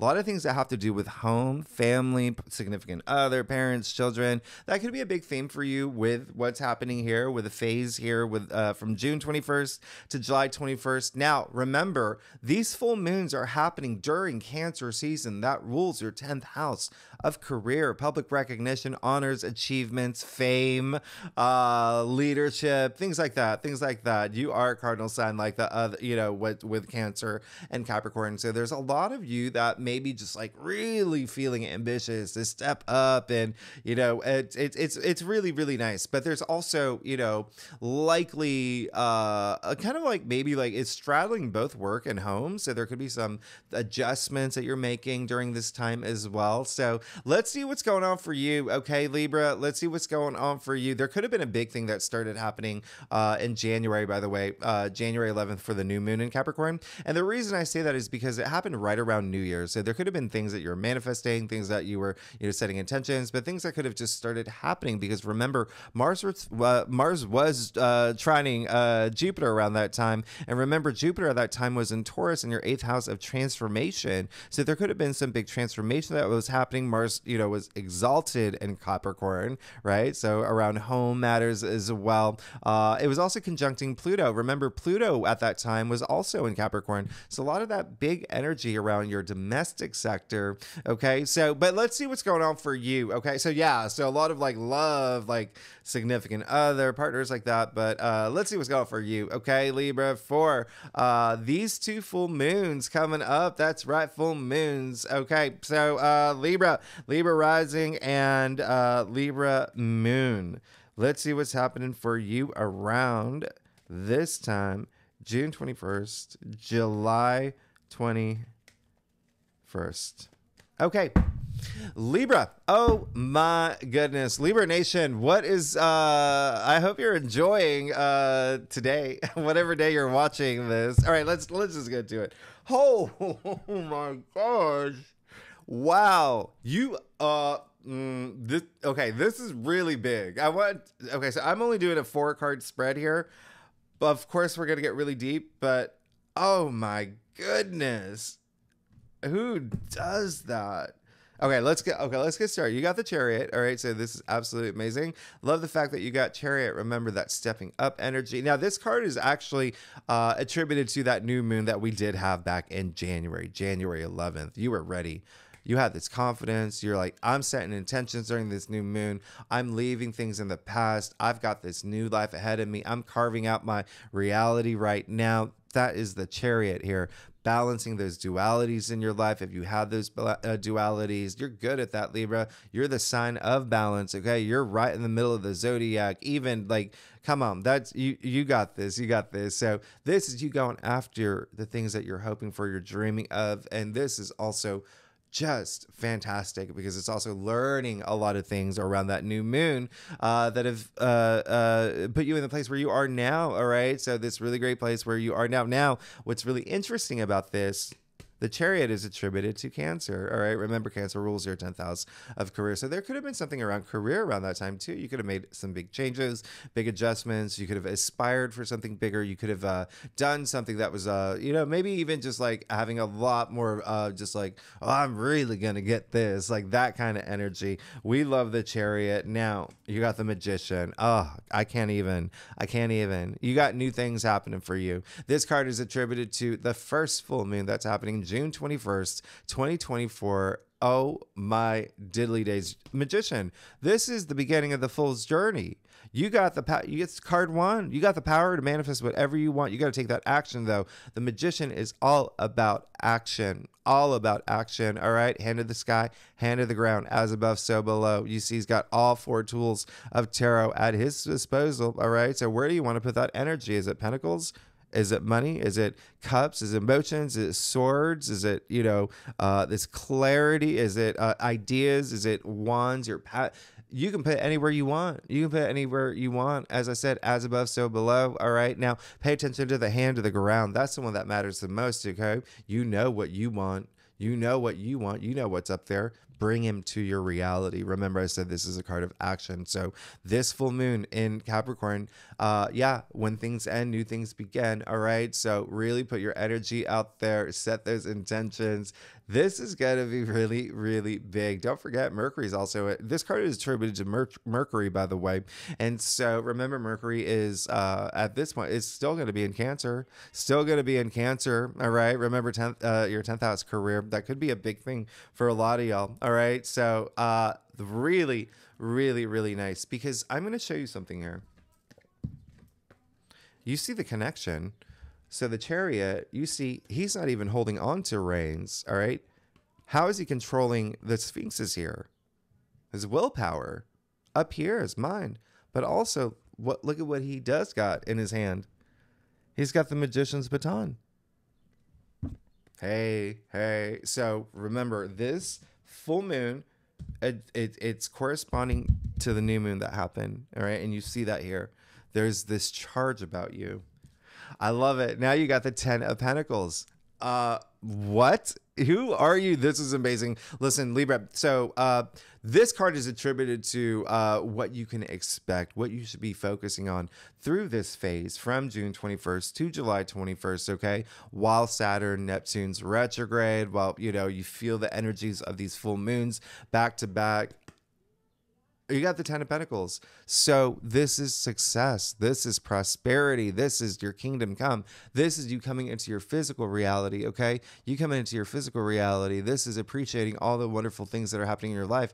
That is gonna be, it's raining pentacles, okay? You keep moving forward. You set those intentions. You keep... you're going to be fine. You're going to be absolutely fine. This is wonderful. This is wonderful. You see the pentacles are arranged in the form of the tree of life. That's how significant this card is. It's like, I say this card's like that you made it card. You see the family here, the happy family. You see the harvest is still in this card. There's all this abundance and wealth, and you see how big that castle is. So really, really set those intentions. A lot of family matters. A lot of, even thinking about families could be a big thing.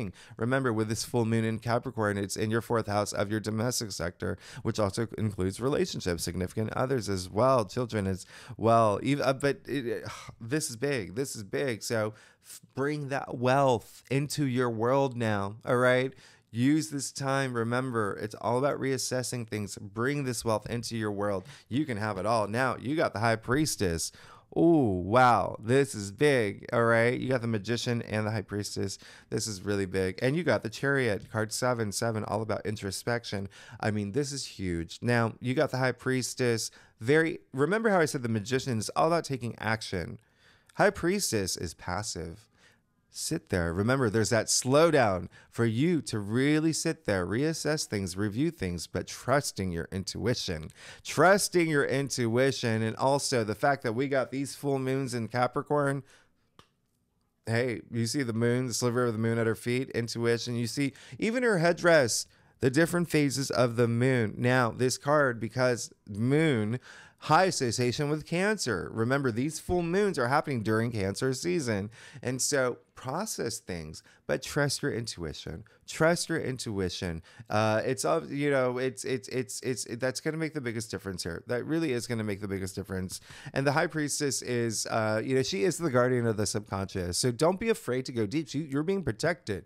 You're being protected. So if you got to go deep to think about things that are rooted really deeply. Maybe there's things like, I don't know if I want to be this way, or I don't know if this is something that is going to bring me joy. Like, really go deep. Really go deep. And you're going to be fine, but you're also going to be protected. Like, you are good. You are good. I'm excited for you, Libra. I want to know what's happening for y'all. All right. Thanks so much, Libra. All right, Scorpio. So y'all have been really thinking about your minds have been changing. Your minds have been shifting. The way that you see things, you've probably been learning a lot of new things since the beginning of the year. And I say that because Capricorn actually rules your third house, okay? It rules your third house of communication, of logic, thinking. It's the, third house, the messenger. There's a lot of things happening in terms of you gaining knowledge, all right? Could be writing a lot of new things, could have started writing a lot of new things, researching, but it's all this new knowledge that you're gaining as you move into this next cycle in your life. And that's because that new moon in Capricorn that happened back in January 11th, right around, New Year's. So you could have been setting intentions. That was a powerful new moon in Capricorn. I mentioned in the intro, Mars was trining Jupiter. How absolutely amazing was that? That was really big. But, and also Mars is exalted in Capricorn, right? So that was happening there. And that new moon was conjuncting Pluto. I mean, so many things. And Pluto, by the way, at that point was still in Capricorn. So when I say that was a powerful new moon, there's a lot. I wouldn't be surprised if you started a contract sometime around that time. Remember, new moons have, energy for weeks, and they start this new, cycle for you. So anytime around that time, even, weeks after it, there could have been contracts you signed, agreements you made, big conversations that you had, a lot of things that were coming to fruition that had a lot of promise to it. And now these full moons in Capricorn, it's same thing, third house, okay? But it's also short distance travel, it's siblings, it's aunts, uncles, cousins, neighbors. All of that could be relevant too with that new moon, things that you had started around that time. Short distance travel, you could have maybe started seeing someone that lived far away. Well, I wouldn't say far away. We're talking like maybe financial district to the Bronx. I mean, that's far. That's like an hour subway ride. That's longer than that. But because it is short distance travel, so you could have been doing some short distance travel as well since the beginning of the year. Maybe because you were starting to see someone, okay? Or there could have been something with siblings or families. But remember, Jupiter was in Taurus at that time in your 7th house of partnerships and relationships. So a lot of big things. You could have been traveling with partnerships or with partners around that time as well, or traveling for work with in terms of partnerships and relationships. But anyway, let's get started, Scorpio. A lot happening for you. Some big messages coming for you, okay? Coming in around this full moon process. All right, the full moon process. So Scorpio, let's see what's going on for you for Scorpio rising, Scorpio moon. All right, Scorpio, let's see what we can expect. I'm doing a quick 4 card spread. If you are here for career, by the way, you got some big things happening, right? That's going to start in July. We'll talk about that. All right. So, wow. Woo. Okay. This is huge. Oh my goodness. This is going to be a big full moon process for you, okay? It's going to be big. It's going to be significant. Let's get started. You got the Ace of Cups. How amazing.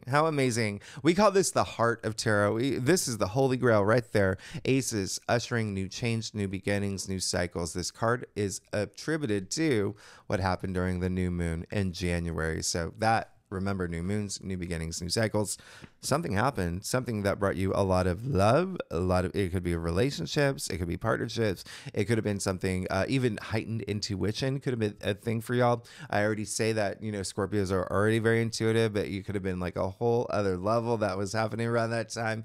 There could have been something that just brought you a lot of joy, but this immense joy, like rapturous joy, okay? Something that brought a lot of pleasure, but something that was just very enriching for you. Enriching, but really, really on this soul level. I mean, this is the Ace of Cups, okay? This is the Ace of Cups. Remember, back then, you had a lot of energy in your 7th house of partnerships and relationships anyway. You see this dove here at the top? Yeah, the universal symbol of peace and harmony, but also doves mate for life, all right? So there could have been something new that had begun around that new moon that was emotionally fulfilling. And even healing for you, but something that really kicked off this new cycle for you, all right? So really, really, really nice. Now, you've got the Tower. Wow, look at you. All right, Scorpio. Now, this card is attributed to what you can expect for this full moon coming up on June 21st. So, seems like there's going to be, remember, this is a time where you've got to clear the decks, okay? Remember, that is the biggest thing. Saturn going retrograde, Neptune going retrograde, Neptune being at 29 degrees. This is all about clearing the decks and being true to yourself, but mostly surrendering a lot of things that don't serve you well, okay? And so it looks like there is going to be something that happens that it's honestly like it's going to clear the decks for you, all right? Now, it almost feels like you want it. It almost feels like there's some things that are happening where you're just like, okay, I want this to, all this stuff is building up and I just need to like break it down. Remember, Saturn is also structures, all right? So we're talking about Capricorn here. All right? So structures, breaking down those structures. Even this Tower is a structure, okay? So even in your mind, could be some things that's like, okay, this has got to go. And just like an analogy, when I say that, like when something, the Tower, by the way, is a card of like chaos, destruction, as you can see depicted in the card. But I always say this card doesn't happen to you, it happens for you, all right? What comes after the Tower? The Star, the card of healing, the card of your hopes and wishes and dreams. So it almost like feels like there's this big buildup of something that you're just like, this has got to go. And in any way that you can do that, the analogy I was going to make is, when I was really, really young, I was in a relationship that it ended not great, okay? And so it took up a lot of my headspace, and I just didn't know how. I didn't know how to like heal from that and recover from it.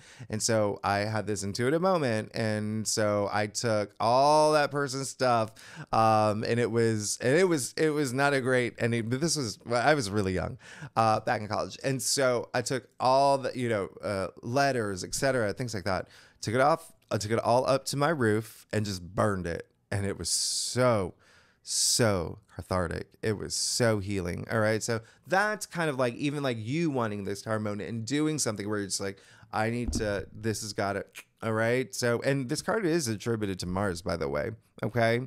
It is attributed to Mars. And so, Mars is your traditional ruler. And so there is a bit of you. It, again, seems like you're going to be taking that action. All right. I'll clarify that one for you. You're going to be, that's going to bring you the blessing that you're going to be fine after. It is something that it seems like you want to do. Just burn it down, build it up. All right. You're Scorpios. You're good at that. You rule the 8th house. All right. The 8th house, death and rebirth. That's you right there. All right. So, and then you got the Queen of Cups, which is absolutely amazing. All right. So this is your spirituality coming out now. This is you, the Queen of Cups is double water, first of all. So a lot of emotions here, being in touch with your emotions, feeling a lot more emotionally intelligent, emotionally moved. All right. But this is someone who does what her heart desires, someone who has a lot of love to give. All right. Now the Queen of Cups is actually Cancer. All right. So remember, all these full moons are happening, or these 2 full moons are happening in Cancer. Cancer rules your 9th house of spirituality, intuition. Like you're gonna feel really, really great. Okay. She has so much love to give, but also all this self-love as well. Now you got Judgment. All right. So you are definitely a big spiritual process here. The fact that you got Judgment is really big. All right. So Judgment comes like right before the world, right before the end of the major arcana, right, through the heroes, the fool's journey. Judgment is you having that spiritual awakening, having that big moment, like, aha, I get it now. I get it. This needed to happen. Now, this card is attributed to what you can expect or you can work on or focus on through this process between June 21st, July 21st, in terms of what you are reassessing and discovering about yourself. But also remember surrendering some things and talk about surrender, all right? That you see Archangel Gabriel here blowing the trumpet, the dead are rising. That's wisdom. The dead are gray. Gray and tarot is wisdom. And so now you are going to be seeking this. Ooh, you're going to be in like, I'm seeking this meaningful life experience mode, okay? Having this spiritual awakening. That's going to be really nice for you. And then lastly, Queen of Wands. There you go. You do all that work. You get whatever you want. You get whatever you want. This is the Queen of Wands, okay? She gets whatever she wants. She has that power. She has that power to do that with the fact that, you know, she is the most popular queen. She's the most charismatic queen.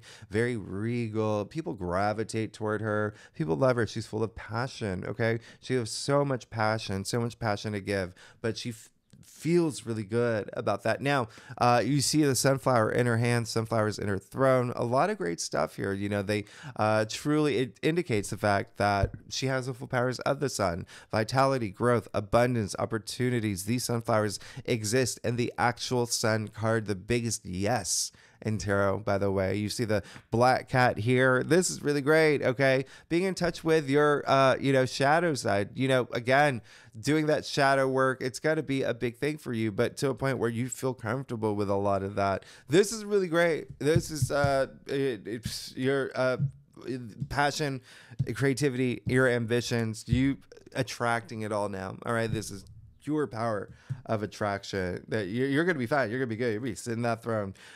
Scorpio, thanks so much. All right. You know what I was, okay. So what I was going to say about career, is that this full moon in Capricorn, and Queen of Wands is the entrepreneur, by the way. Okay. So businesswoman, she gets things done. This full moon in Capricorn, July 21st, the day after we move into Leo season, as I mentioned in the intro, but Mercury and Venus will also be in Leo at this time. Leo rules your 10th house of career. You're going to start feeling a lot of momentum there, a lot of energy there. And yes, we do have a new moon in Leo that will be happening. Not in July. It's going to happen in, is it August? I think it's in August. But even still, that is your 10th house of career, fame, public recognition, honors, achievements, all that fun stuff. Anyway, okay, y'all, thanks so much, Scorpio. Y'all are amazing. All right, Sagittarius, y'all may have a lot of money matters on your mind. And I say that because the Capricorn actually rules your second house of money, finances, salary, income. So there could be something here, and I'm doubling down on this because remember what I said. These two full moons in Capricorn are happening during Cancer season, where you have a lot of emphasis on money there as well, because Cancer rules your 8th house. Now, that's shared resources. That's like joining bank accounts with someone. That's like, you know, getting an inheritance. Investments is a big thing there as well. Bonuses, commissions, royalties, paying off debts, things like that. Loans could be a big thing.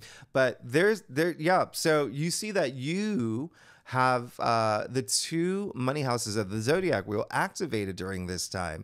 And there's only one other sign, your opposite sign, Gemini, that has that too, but it's reversed, okay? They have, you know, Capricorn rules their 8th house, whereas, you know, Cancer rules their 2nd house. So very interesting, Sagittarius, a lot of money stuff, and it could have started at the beginning of the year with that new moon in Capricorn. Now, I need to stress how powerful that new moon in Capricorn was, because not only was it January 11th, so around the time that you may have been making like New Year's resolutions, setting intentions, manifesting, all that stuff. But remember what I said in the intro, Mars was trining Jupiter at that time, Jupiter being your ruling planet.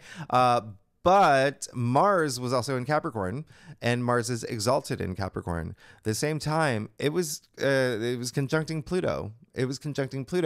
Remember, back in January, Pluto was still in Capricorn.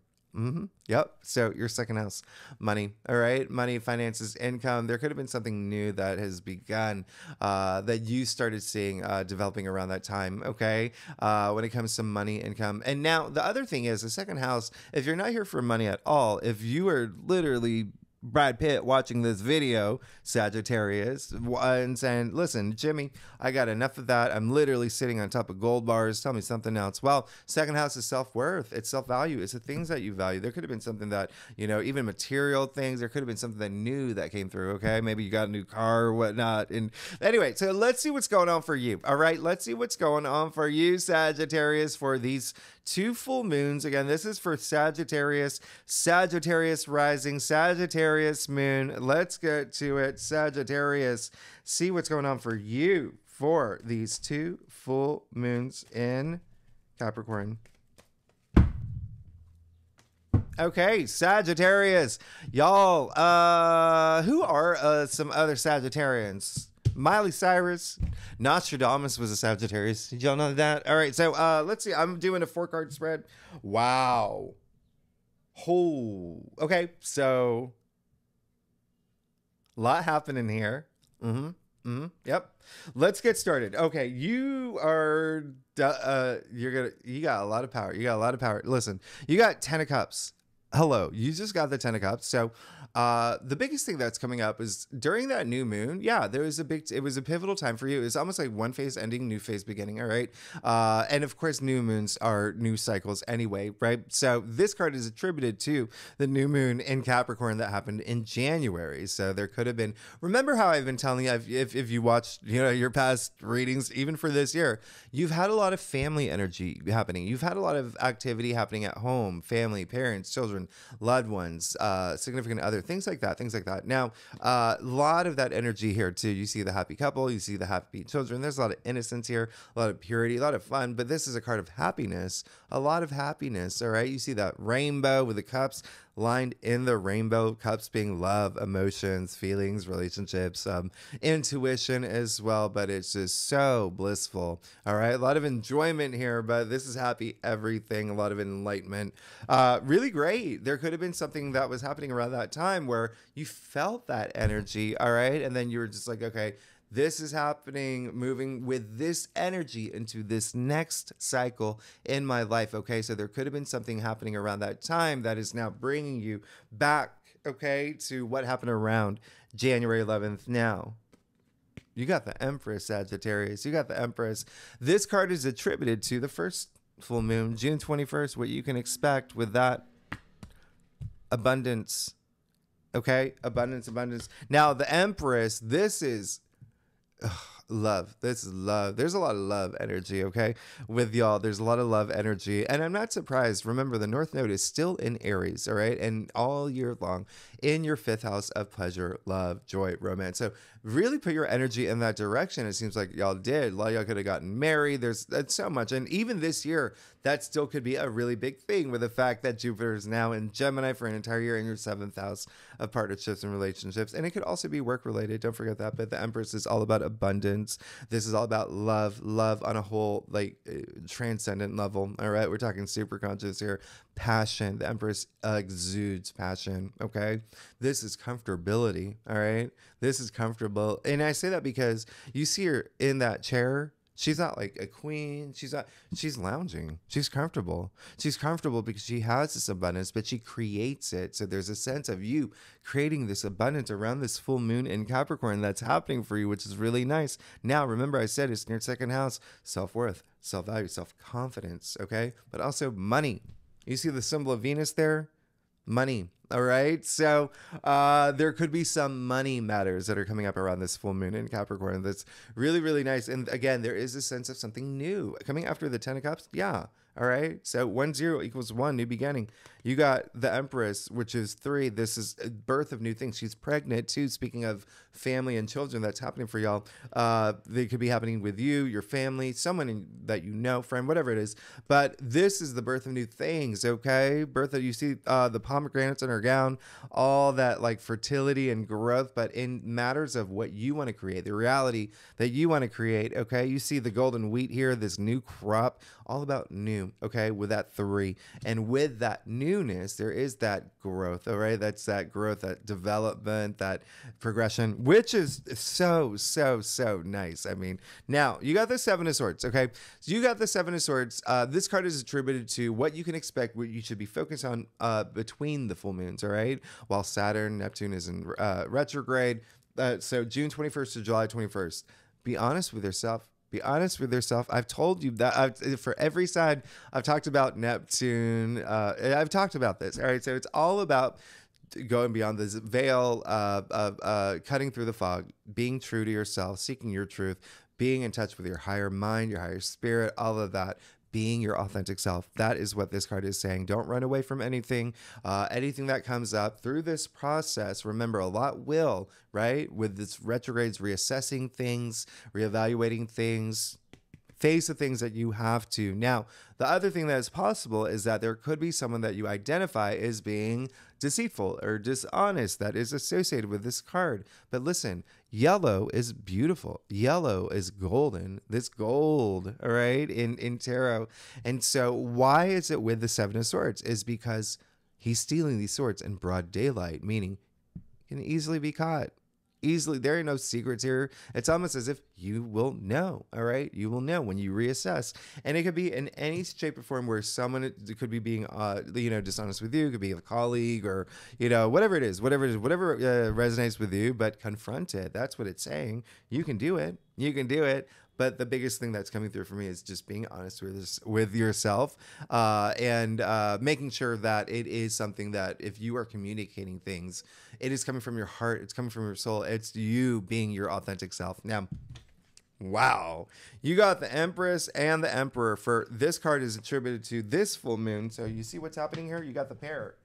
You got the divine masculine, divine feminine. Okay. Oh, yeah. So you're good. So the Emperor is attributed to what you can expect with July 21st, that full moon that's happening in Capricorn. That is powering up. Remember I said Cancer, Capricorn, both cardinal sides, like that leadership energy. There you go. You got the Emperor. Hello. That's big. This is mastery of self. This is knowing who you are. You confront everything. You be honest with yourself. You're going to be sitting this throne. This is someone also, remember I said Saturn is like, the authority figure. There you go. You got the Emperor here. That's going to be you. Even like that dad energy. He is like the dad of tarot, right? The Emperor, that father archetype. But anyway, so that could be also a thing. But this is you just taking on that leadership role. And really, really being in your power. He's got wisdom. He's got the world in his hand. He's got this driving life force, passion, power, fully protected. You see the armor hidden underneath his robe too. So fully protected, but that's also like taking a bullet for like your family or kid, like whatever it is, like you are definitely going to be protective. And that's what Cancer season is anyway. And remember, Cancer rules your 8th house. All right. So you're going through this massive transformation anyway. And there is that intensity with the 8th house coming into your power now. This is huge. This is really big. And yeah, it definitely, with the fact that the Emperor is Aries, by the way. Okay, so Aries, and you even see the rams in his throne. Aries, remember, your North Node in Aries in your 5th house of love, pleasure, family, children, creativity. So any of that where you feel like, I'm, honest, true to myself, and I've got this. You're good. You're good. This is just power. That's a lot of authority here. Being the voice of your own story, creating your own story, but also creating your own reality. This is and having that power to do so. Like you're good. You're absolutely good. Just be honest with yourself. All right. Thanks so much, Sagittarius. All right, Capricorn. As you know, it is pretty obvious. This is all about you. The 2 full moons in your sign, Capricorn. Really big shifts happening in your life, okay? Really big shifts happening in your sign too. This is all about you, about your identity, the role that you play. You're definitely going to be going through some moments of like processing things, really processing, like I said, reassessing things in your life. Now, remember, everything's coming from that new moon in Capricorn that we kicked off this year with, okay? That was, and let me remind you how powerful that new moon Capricorn was. First of all, it was January 11th, so right at the beginning of New Year's, and you could have been already, manifesting things or, setting intentions, but there was this shift happening. There could have been this new you were seeking. Things have got to change. Things have got to change. Now, that new moon in Capricorn, yes, Mars was trining Jupiter. That was a big thing. There could have been a lot of focus on what is bringing me joy? What is bringing me pleasure? All right, Jupiter at that point was still in Taurus. All right, your 5th house, love, pleasure, romance, creativity, self-expression, procreation, recreation. Any of those things could have been really highlighted from that point forward, okay? Now, the other thing is Mars was in your sign. Mars is exalted in your sign. And you know what else was happening? This new moon back in January was conjuncting Pluto. At that point, the Pluto was still in your sign. So you could have been going through some really big shifts since January 11th, all right? So let's do it, Capricorn. Let's see what's going on for you for these full moons, all right? Let's see what's going on for you. A lot of things going to be coming up from, beginning of the year. A lot of surrendering things, reassessing things. But it's almost like cleaning house is what's coming up. But let's get to it, Capricorn. Let's see what's going on for you for Capricorn rising, Capricorn moon.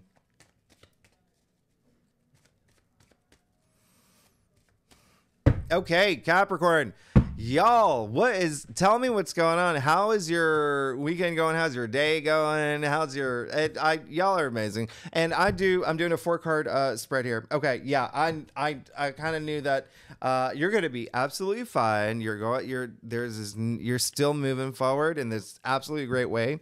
Interesting, right? Interesting. You got the moon.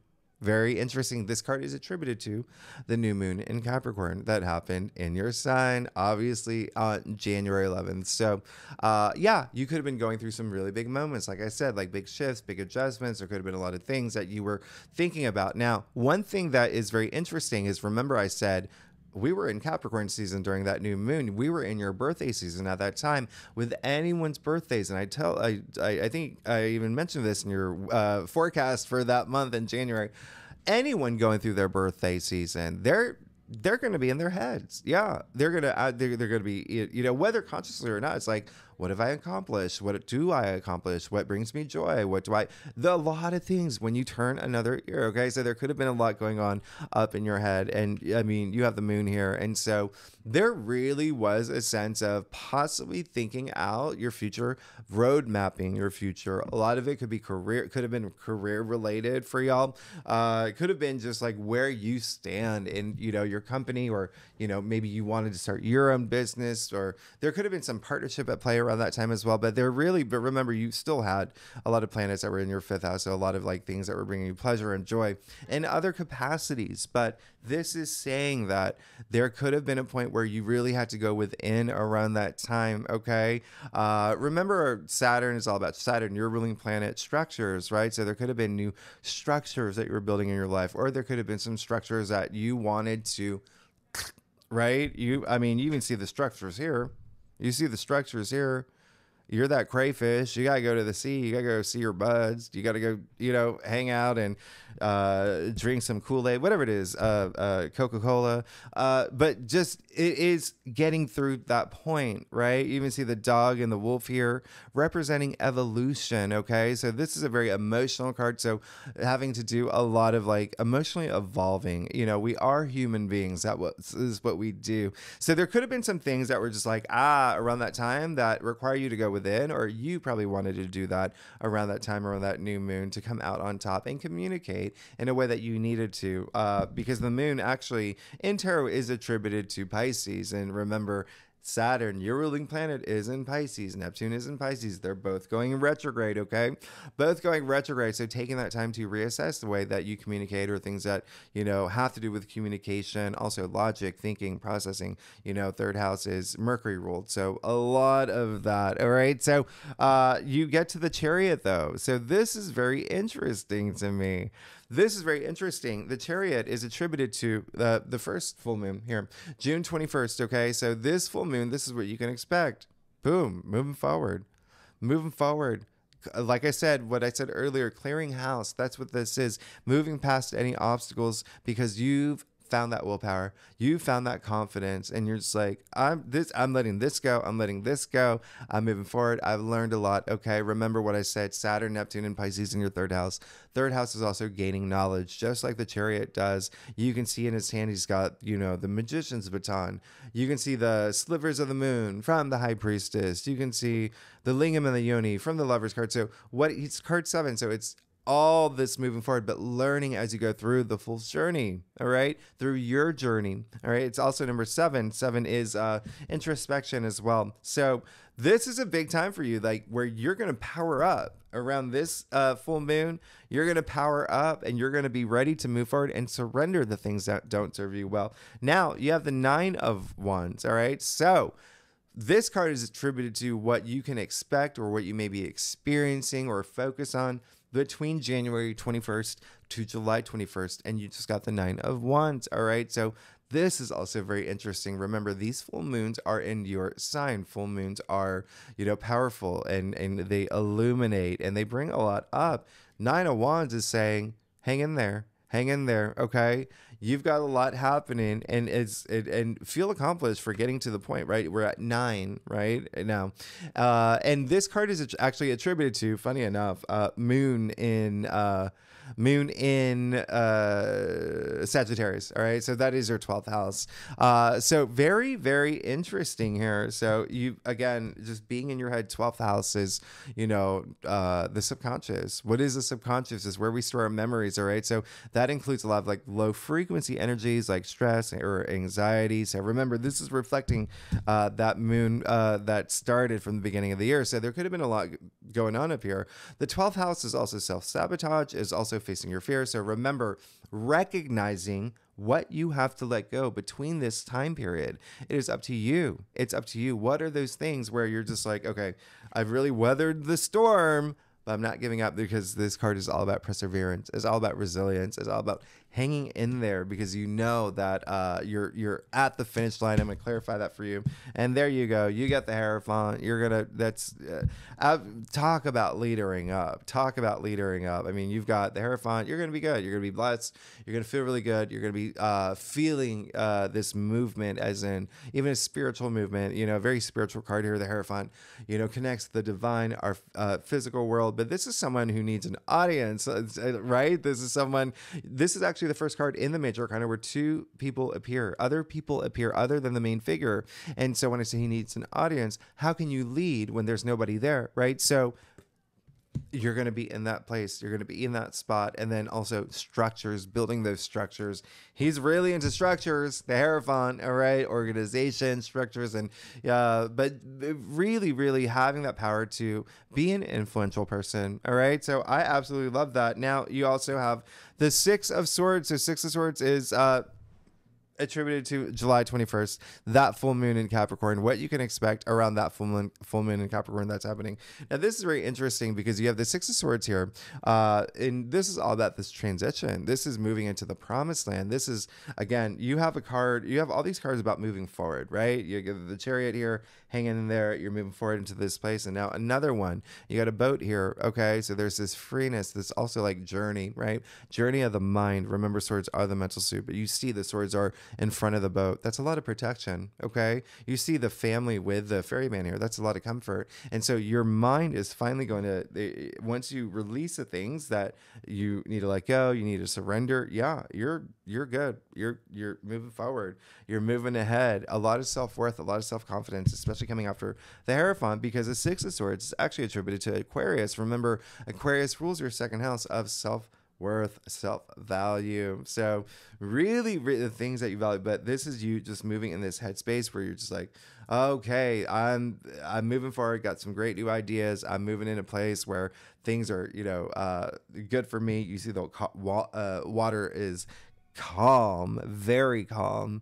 That's a great sign. Remember, we started off with the moon. You can see how choppy the waters are, and now you're going to calmer waters. All right, there is no undulation. I mean, it's like The Maldives is where you're going to. All right. So yeah, I'll clarify that one too.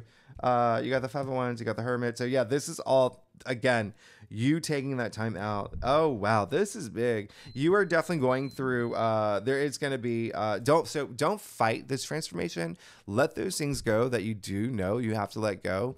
And here's why this is going to be a big deal for you, Capricorn, is because not only is this happening where, yes, you're going to have to surrender even like the ways that you see things, even like parts of yourself where you identify, I don't want to be this way anyway, or this isn't me. You know, there's this new you emerging right now. You've got the 501, so just don't fight it. Don't fight this transformation. There could be a lot up here in terms of like the direction that you're going. And you got the Hermit, which is going within, doing that deep soul searching. This is someone who's wise, who's got that like sage wisdom. You already got the Hierophant. All right. So you're becoming wiser through this full moon in Capricorn cycle, these two that are happening here. Okay. This is really, really nice. Now, what's also really crazy about your spread is, remember, we started off with the moon. Okay. From the new moon in Capricorn, January 11th, and we're ending with the July 21st. That wraps everything up, okay, where that culmination is. And this is, you know, you going really deep within, you being that light, shining that light. Well, card 18, right? 1 8 equals 9. The Hermit, card 9. You see the Hermit's face in the moon? So there may be something that was on your mind in January where this is like you're finally set free. You've done that soul searching. You've become wiser, really, really in touch with your intuitive side. And everything is happening for you. You're moving in this new direction. And the thing that I was going to say is that this full moon, July 21st, that's happening, the day after we move into Leo season. But Mercury and Venus will also be in Leo on the same day as this full moon in Capricorn. That is really big because that's Leo rules your 8th house of transformation, death and rebirth. It's coming right after these two full moons in Capricorn. So when I say there's going to be this new you that's coming out, that is definitely going to be a big thing. You are definitely going through this transformative period, okay? Really big transformative period. And the 8th house is like shared resources too. It's intimacy. So there could be matters of like love and romance. There could be inheritance, investments, bonuses, commissions, all of that. Joining bank accounts, royalties, things like that. Obviously, we'll talk about that more when that time comes, but you're good. Just really, really remember to continue to move forward, because you're coming out being this more wiser 2.0 Capricorn. All right. Thanks so much, Capricorn. All right, Aquarius, y'all, Team Aquarius, Capricorn for you. And, you know, I talked about this in your current weekly reading, but that represents your 12th house. The 12th house is hidden things. The 12th house is the subconscious. It's everything beyond the physical plane. It's spirituality. It's dreams. It's, it's even, the 12th house is also like self-sabotage energy. It's also facing your fears. A lot of things that have to do in the 12th house that's going to be very interesting because things are ending now. Things are ending up here that you're just like, okay, gotta go. Don't want to think this way anymore. This is what I want to surrender. And it's going to happen. You got to put that energy out there. But this is what's going to happen during this full moon in Capricorn phase. Now, it all stems from the new moon in Capricorn that we had in January. And so there could have been something that was happening around that time, January 11th, where there could have been something that you were manifesting, something that was a little bit more, again, being in a headspace where you're more in tune intuitively, okay? The 12th house is intuition as well, spirituality, healing as well. So there could have been you wanting to be in this better mind frame, because there could have been a lot that was happening, even before your birthday season. I mean, you had Saturn in your sign for a long time. There was a lot happening. So that new moon in Capricorn, January 11th, was really, really strong. And not only because Mars was trining Jupiter at that time. Mars, by the way, was in Capricorn, and Mars is exalted in Capricorn, but Pluto was still in Capricorn at that time. Can you believe it? It moved into your sign just a week, 2 weeks later. So all that Capricorn energy. There could have been this really big buildup of some things that made you a lot more intuitive, made you trust your intuition a lot more. But it's a very interesting placement, okay? Very interesting placement. Now, you apply these two full moons in Capricorn that are happening both during Cancer season, Cancer ruling your 6th house, which is health, wellness, fitness, okay? You throw in that 12th house activity, mental health as well, all right? So there's a lot that you may be really letting go. Really take, like, that weight is going to be gone. That weight is going to be gone through this process, okay? 6th house is also, you know, like I said, fitness, health, fitness, health. It's also work. Work could have been a big thing for you, and it could be a big thing for you now in terms of what am I doing? What am I doing? All right. But fortunately, remember, you have Jupiter that moved into Gemini. That's really great for your 5th house of pleasure and joy. So you're going through this process of, what am I doing that's holding me back from experiencing all this pleasure and joy in my life? Okay, so let's get started. Aquarius, let's see what's going on for you, Team Aquarius, for these 2 full moons in Capricorn. Again, for Aquarius, Aquarius rising, Aquarius moon. All right, so Aquarius, wow, really, really, really big energy that's happening for you. Now, and you know, I'm going to talk, and watch for this one. Watch for that one. I'm going to tell you why, but I'm doing a quick 4-card spread, but we're going to go deep here. All right, we're going to go deep. Oh, wow, Aquarius. Okay, so yeah. Yep. Very interesting here. Very interesting. Let's get started. You're going to be fine. You're going to be good. It seems like some things are going to change, actually. And some things are going to change in a big way. You did get the 6 of Swords, so absolutely amazing. Really great. So, like I just said, this card is actually attributed to the new moon that happened on January 11th. So this new moon in Capricorn that happened at the beginning of the year. And so, like I just said, there was something up here that you were just possibly like, I'm going to let this go. I don't want to think this way. I'm going to, you know, there's also a sense. That's what this card is, by the way. It's moving forward. It's this transition. It's all in the mind, too. All in the mind, the Swords, the mental suit. Now, what makes this a lot more significant is this card is actually attributed to Mercury in Aquarius. All right. So not only is it your card, but Mercury, it's, you know, the planet of logic and thinking and processing and communication and whatnot. So really, really great. There was a sense of you in this mindset, headspace, like things have got to change. I'm going to make things change. Okay. And now you have the Knight of Pentacles. All right. So this card is attributed to what you can expect for the first full moon in Capricorn, June 21st. This is coming up in a few days. All right. So you got the Knight of Pentacles. This is really big. There is something with money here. There's something with money that, so it maybe wasn't a Freudian slip when I said to wealth, because this card, the Knight of Pentacles is Virgo, first of all, right? So that really makes this card significant for you, because the Knight of Pentacles is money, it's wealth, it's building that structure, building that stability, being very diligent, being very patient too about building this wealth in your life, building all this wealth in your life in this big way. Remember, Saturn, Neptune, and Pisces going retrograde. We're going to be reassessing those things anyway, and really building these structures for that. Now, the reason why I say this is a little bit more significant for you is because the Knight of Pentacles is a Virgo, and Virgo rules your 8th house. Okay, 8th house is not only transformation, death, and rebirth, like you going through this new cycle. Hey, 8th house is also money. Okay, it's shared resources, wealth. It's in terms of other people's money, like bonuses, commissions, inheritance, investments. This is a big card of investments. Okay, maybe joining bank accounts with someone and finding like stability in that, being in it for the long haul. It's also like royalties, but there's that element there as well. All right, so even if you're not here for any of that, for if money's not even on your mind or whatnot, Pentacles are your physical reality. So just building this structure where you don't have to worry. Things are just smooth. Okay. This really thinking long term now, really thinking long term, but you having this personal transformation right now. All right. Remember this, this is going to be a big thing. Now, you did get the 7 of Wands. Very interesting here. This card is attributed to what you can expect between June 21st July 21st, what you should be working on, what you should be focusing on.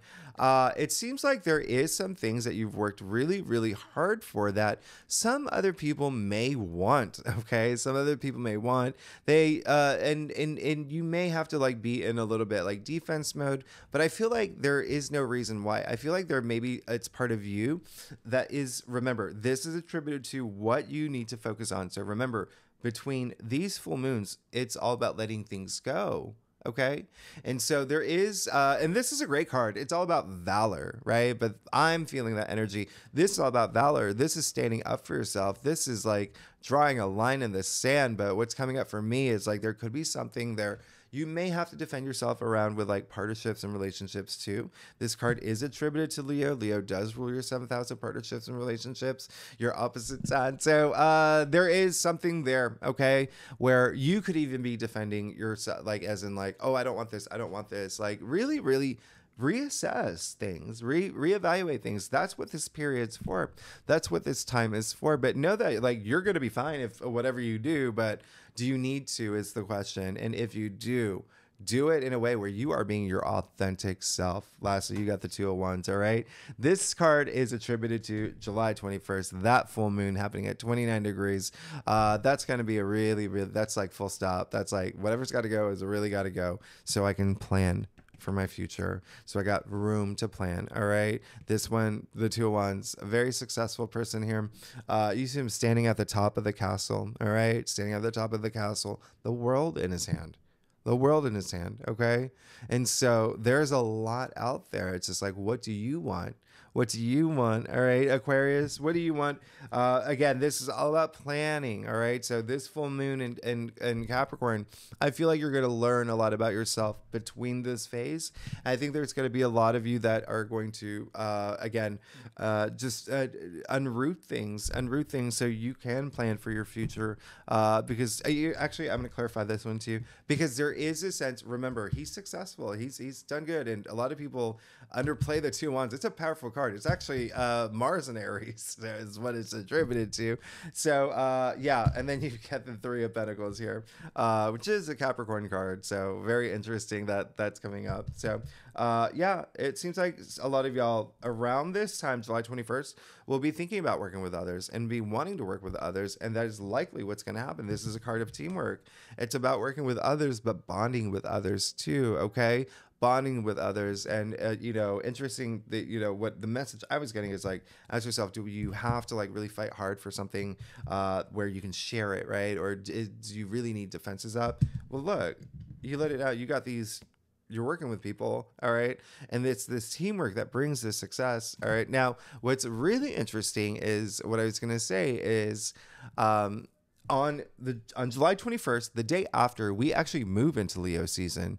But on this day, July 21st, the day of the full moon in Capricorn, we have Mercury and Venus in Leo. So we see you've got like this, a lot of energy in Leo in your 7th house of partnerships and relationships. Okay. That can be work, that can be love, that can be romance, but it is something that you may be, and remember this is a Leo card. And so it is something that may be something that you're putting a lot more focus and attention to. But before you do that, let things go so you can plan, have a clear idea, have this clarity moving forward, because the 12th house is very interesting because it's beyond the physical plane. But yeah, it's just, it's this change that you are seeking and you're ready to move forward. Okay. Okay, great. Aquarius, team Aquarius, y'all are amazing. Thanks so much. Okay, Pisces. So these Capricorn full moons, Capricorn rules your 11th house. So the 11th house is your social network. It's friendships, it's groups you belong to, organizations you belong to, even social media, but it's also your hopes and wishes and dreams. So there could be something that's culminating around this time in any of those areas I just mentioned. There could be something, and it doesn't mean like full stop. There could be like an ascension, or, there is possibly even you starting something new in some capacity. There's so much happening around this second full moon that we'll talk about, but I want you to remember that that new moon in Capricorn that we had in the beginning of this year, January 11th, that was really powerful. And so that's when something possibly new started around that time for you, okay, regarding the 11th house. And when I say that was really powerful, with Mars trining Jupiter, that was really big. That was a big deal, okay? It was a big deal because Mars was in Capricorn at the time. Mars is exalted in Capricorn, but also it was conjuncting Pluto, all right? So remember, Pluto at that time was also still in Capricorn. So there was all this energy in Capricorn that was in your 11th house of your hopes and wishes and dreams. And, you know, again, like your social network, groups you belong to. So there could have been something new that you were manifesting. It was happening right around New Year's. There could have been something new that you were setting intentions or something that was happening for you. All right. And then it just started like moving, getting more energy, you know, as we went. So let's see what's going on for you. All right, Pisces, let's see what's going on for you for these two full moons in Capricorn, June 21st and July 21st for Pisces rising and Pisces moon. Let's get started. See what's going on for you. Okay, for Pisces. Now, Pisces. Hey, how are you, Pisces? I hope you are enjoying your weekend or whatever day of the week it is. I'm doing a quick 4-card draw, but we're gonna go deep. We're gonna go deep. All right. So, oh yeah, you're gonna be really fine. You're gonna be really good. Things are gonna be very exciting for you. I love this. Now, you got the Knight of Pentacles. I'm not surprised you got the Knight of Pentacles. This is all about stability. This is all about being in it for the long haul, but taking that action. Knights are all about action. Now, this card is actually attributed to that new moon in Capricorn that was in January. So the reason why I said I'm not surprised is because we had a lot going on with the nodes. Remember, North Node in Aries, second house, that's money for you. So there could have been something there, all right? But in terms of like what you were hoping for, wishing for, there could have been also something. Remember, Pentacles are not only money and wealth, it's your physical reality. So there could have been something that formed around that time. It could have been a friendship. It could have been a group that you joined, or maybe even one that you started, all right? Maybe even one that you started, but there's this in it to win it energy with the Knight of Pentacles, planting seeds, reaping your rewards, no matter how long it takes. And remember, Saturn is, you know, the ruler of Capricorn anyway, and Saturn is all about those long-term goals too. And so he is all in it to win it. That's what he wants. There could have been something with partnerships too, especially because there was so much activity in, you know, a very social house, right? The 11th house.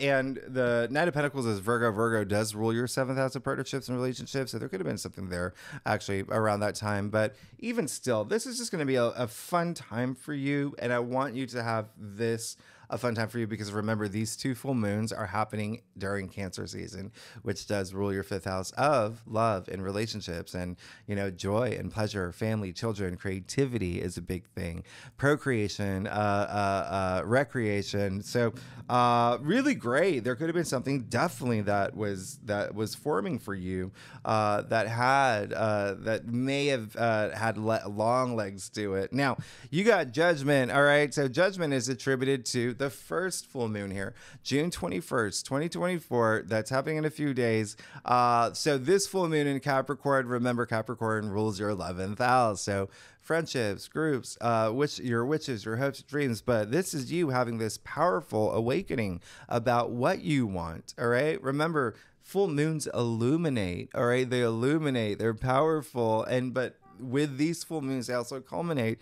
There's something ending, and you are having this powerful transformation, spiritual transformation, this aha moment, this awakening. I know what I want. I know who I am. That kind of energy with the first full moon. Okay.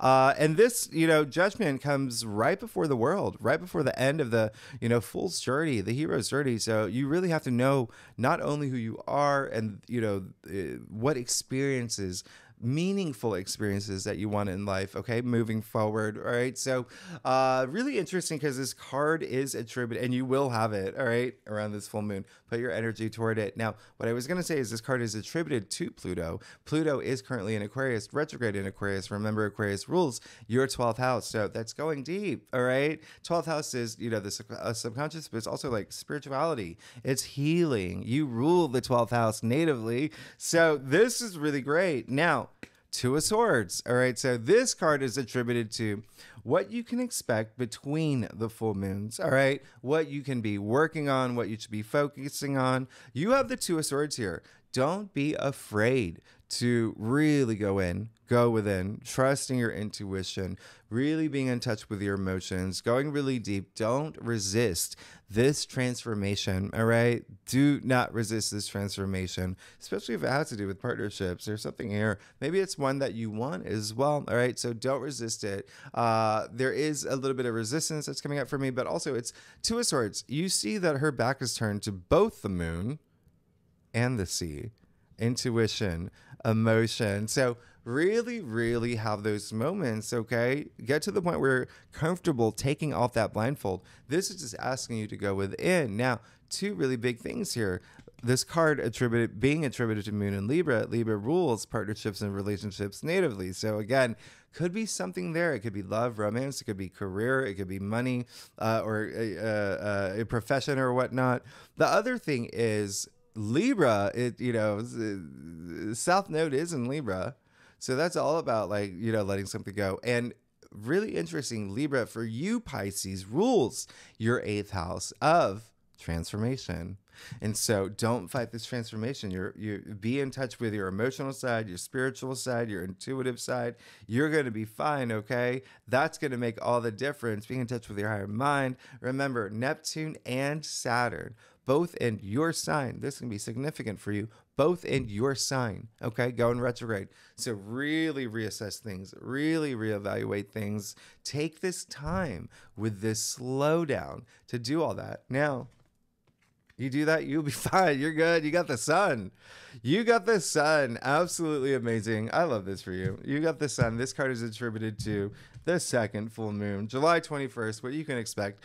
With that one that's happening at 29 degrees, there is like this full stop energy. So really nice. It seems like you're going through this journey and, there's this happy ending. If you've ever gotten a tarot reading, this is the biggest yes. The sun is the biggest yes. You see the vibrations, the frequency coming off, the sun, the rays of the sun there. Your frequency, amplified. All right. You being, vibrating at a high frequency. This card is abundance. It's abundance. It's opportunity. It's vitality. It's growth. It's all those great things. I absolutely love this for you. And remember, during this time, these two full moons in Capricorn are happening in Cancer, okay? Cancer season, okay? Cancer rules your 5th house of joy, of pleasure, of all of that great stuff. So I really love this for you because this, again, associated with that one, the July 21st full moon, once you have, you go within and you're in touch with your higher mind, like all of that, you do that healing and you face and work with your emotions and intuition through this process. Let those things go. The things that you have to surrender, you're going to be fine. You're going to be absolutely fine. And what's also very interesting is that this full moon, July 21st, it's happening the day before we move into Leo season. But on the day of this full moon, Mercury and Venus will be in Leo. All right. So, the sun rules Leo. Anyway, and that's when things are going to get really busy for you. 6th house is all about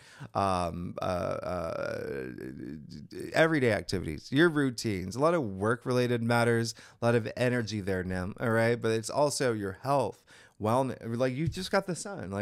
So you may start doing something different with, maybe you were a yoga person, now you do Pilates, or maybe you do something with their diet. There's, changes that can be had, but it's the sun, which is really nice. Absolutely nice. I love this for you. This is going to be great. You're good. Just take that time to really go within, really know what you need. We got it. This has got to go. And you're going to be absolutely fine. Thank you so much, Pisces.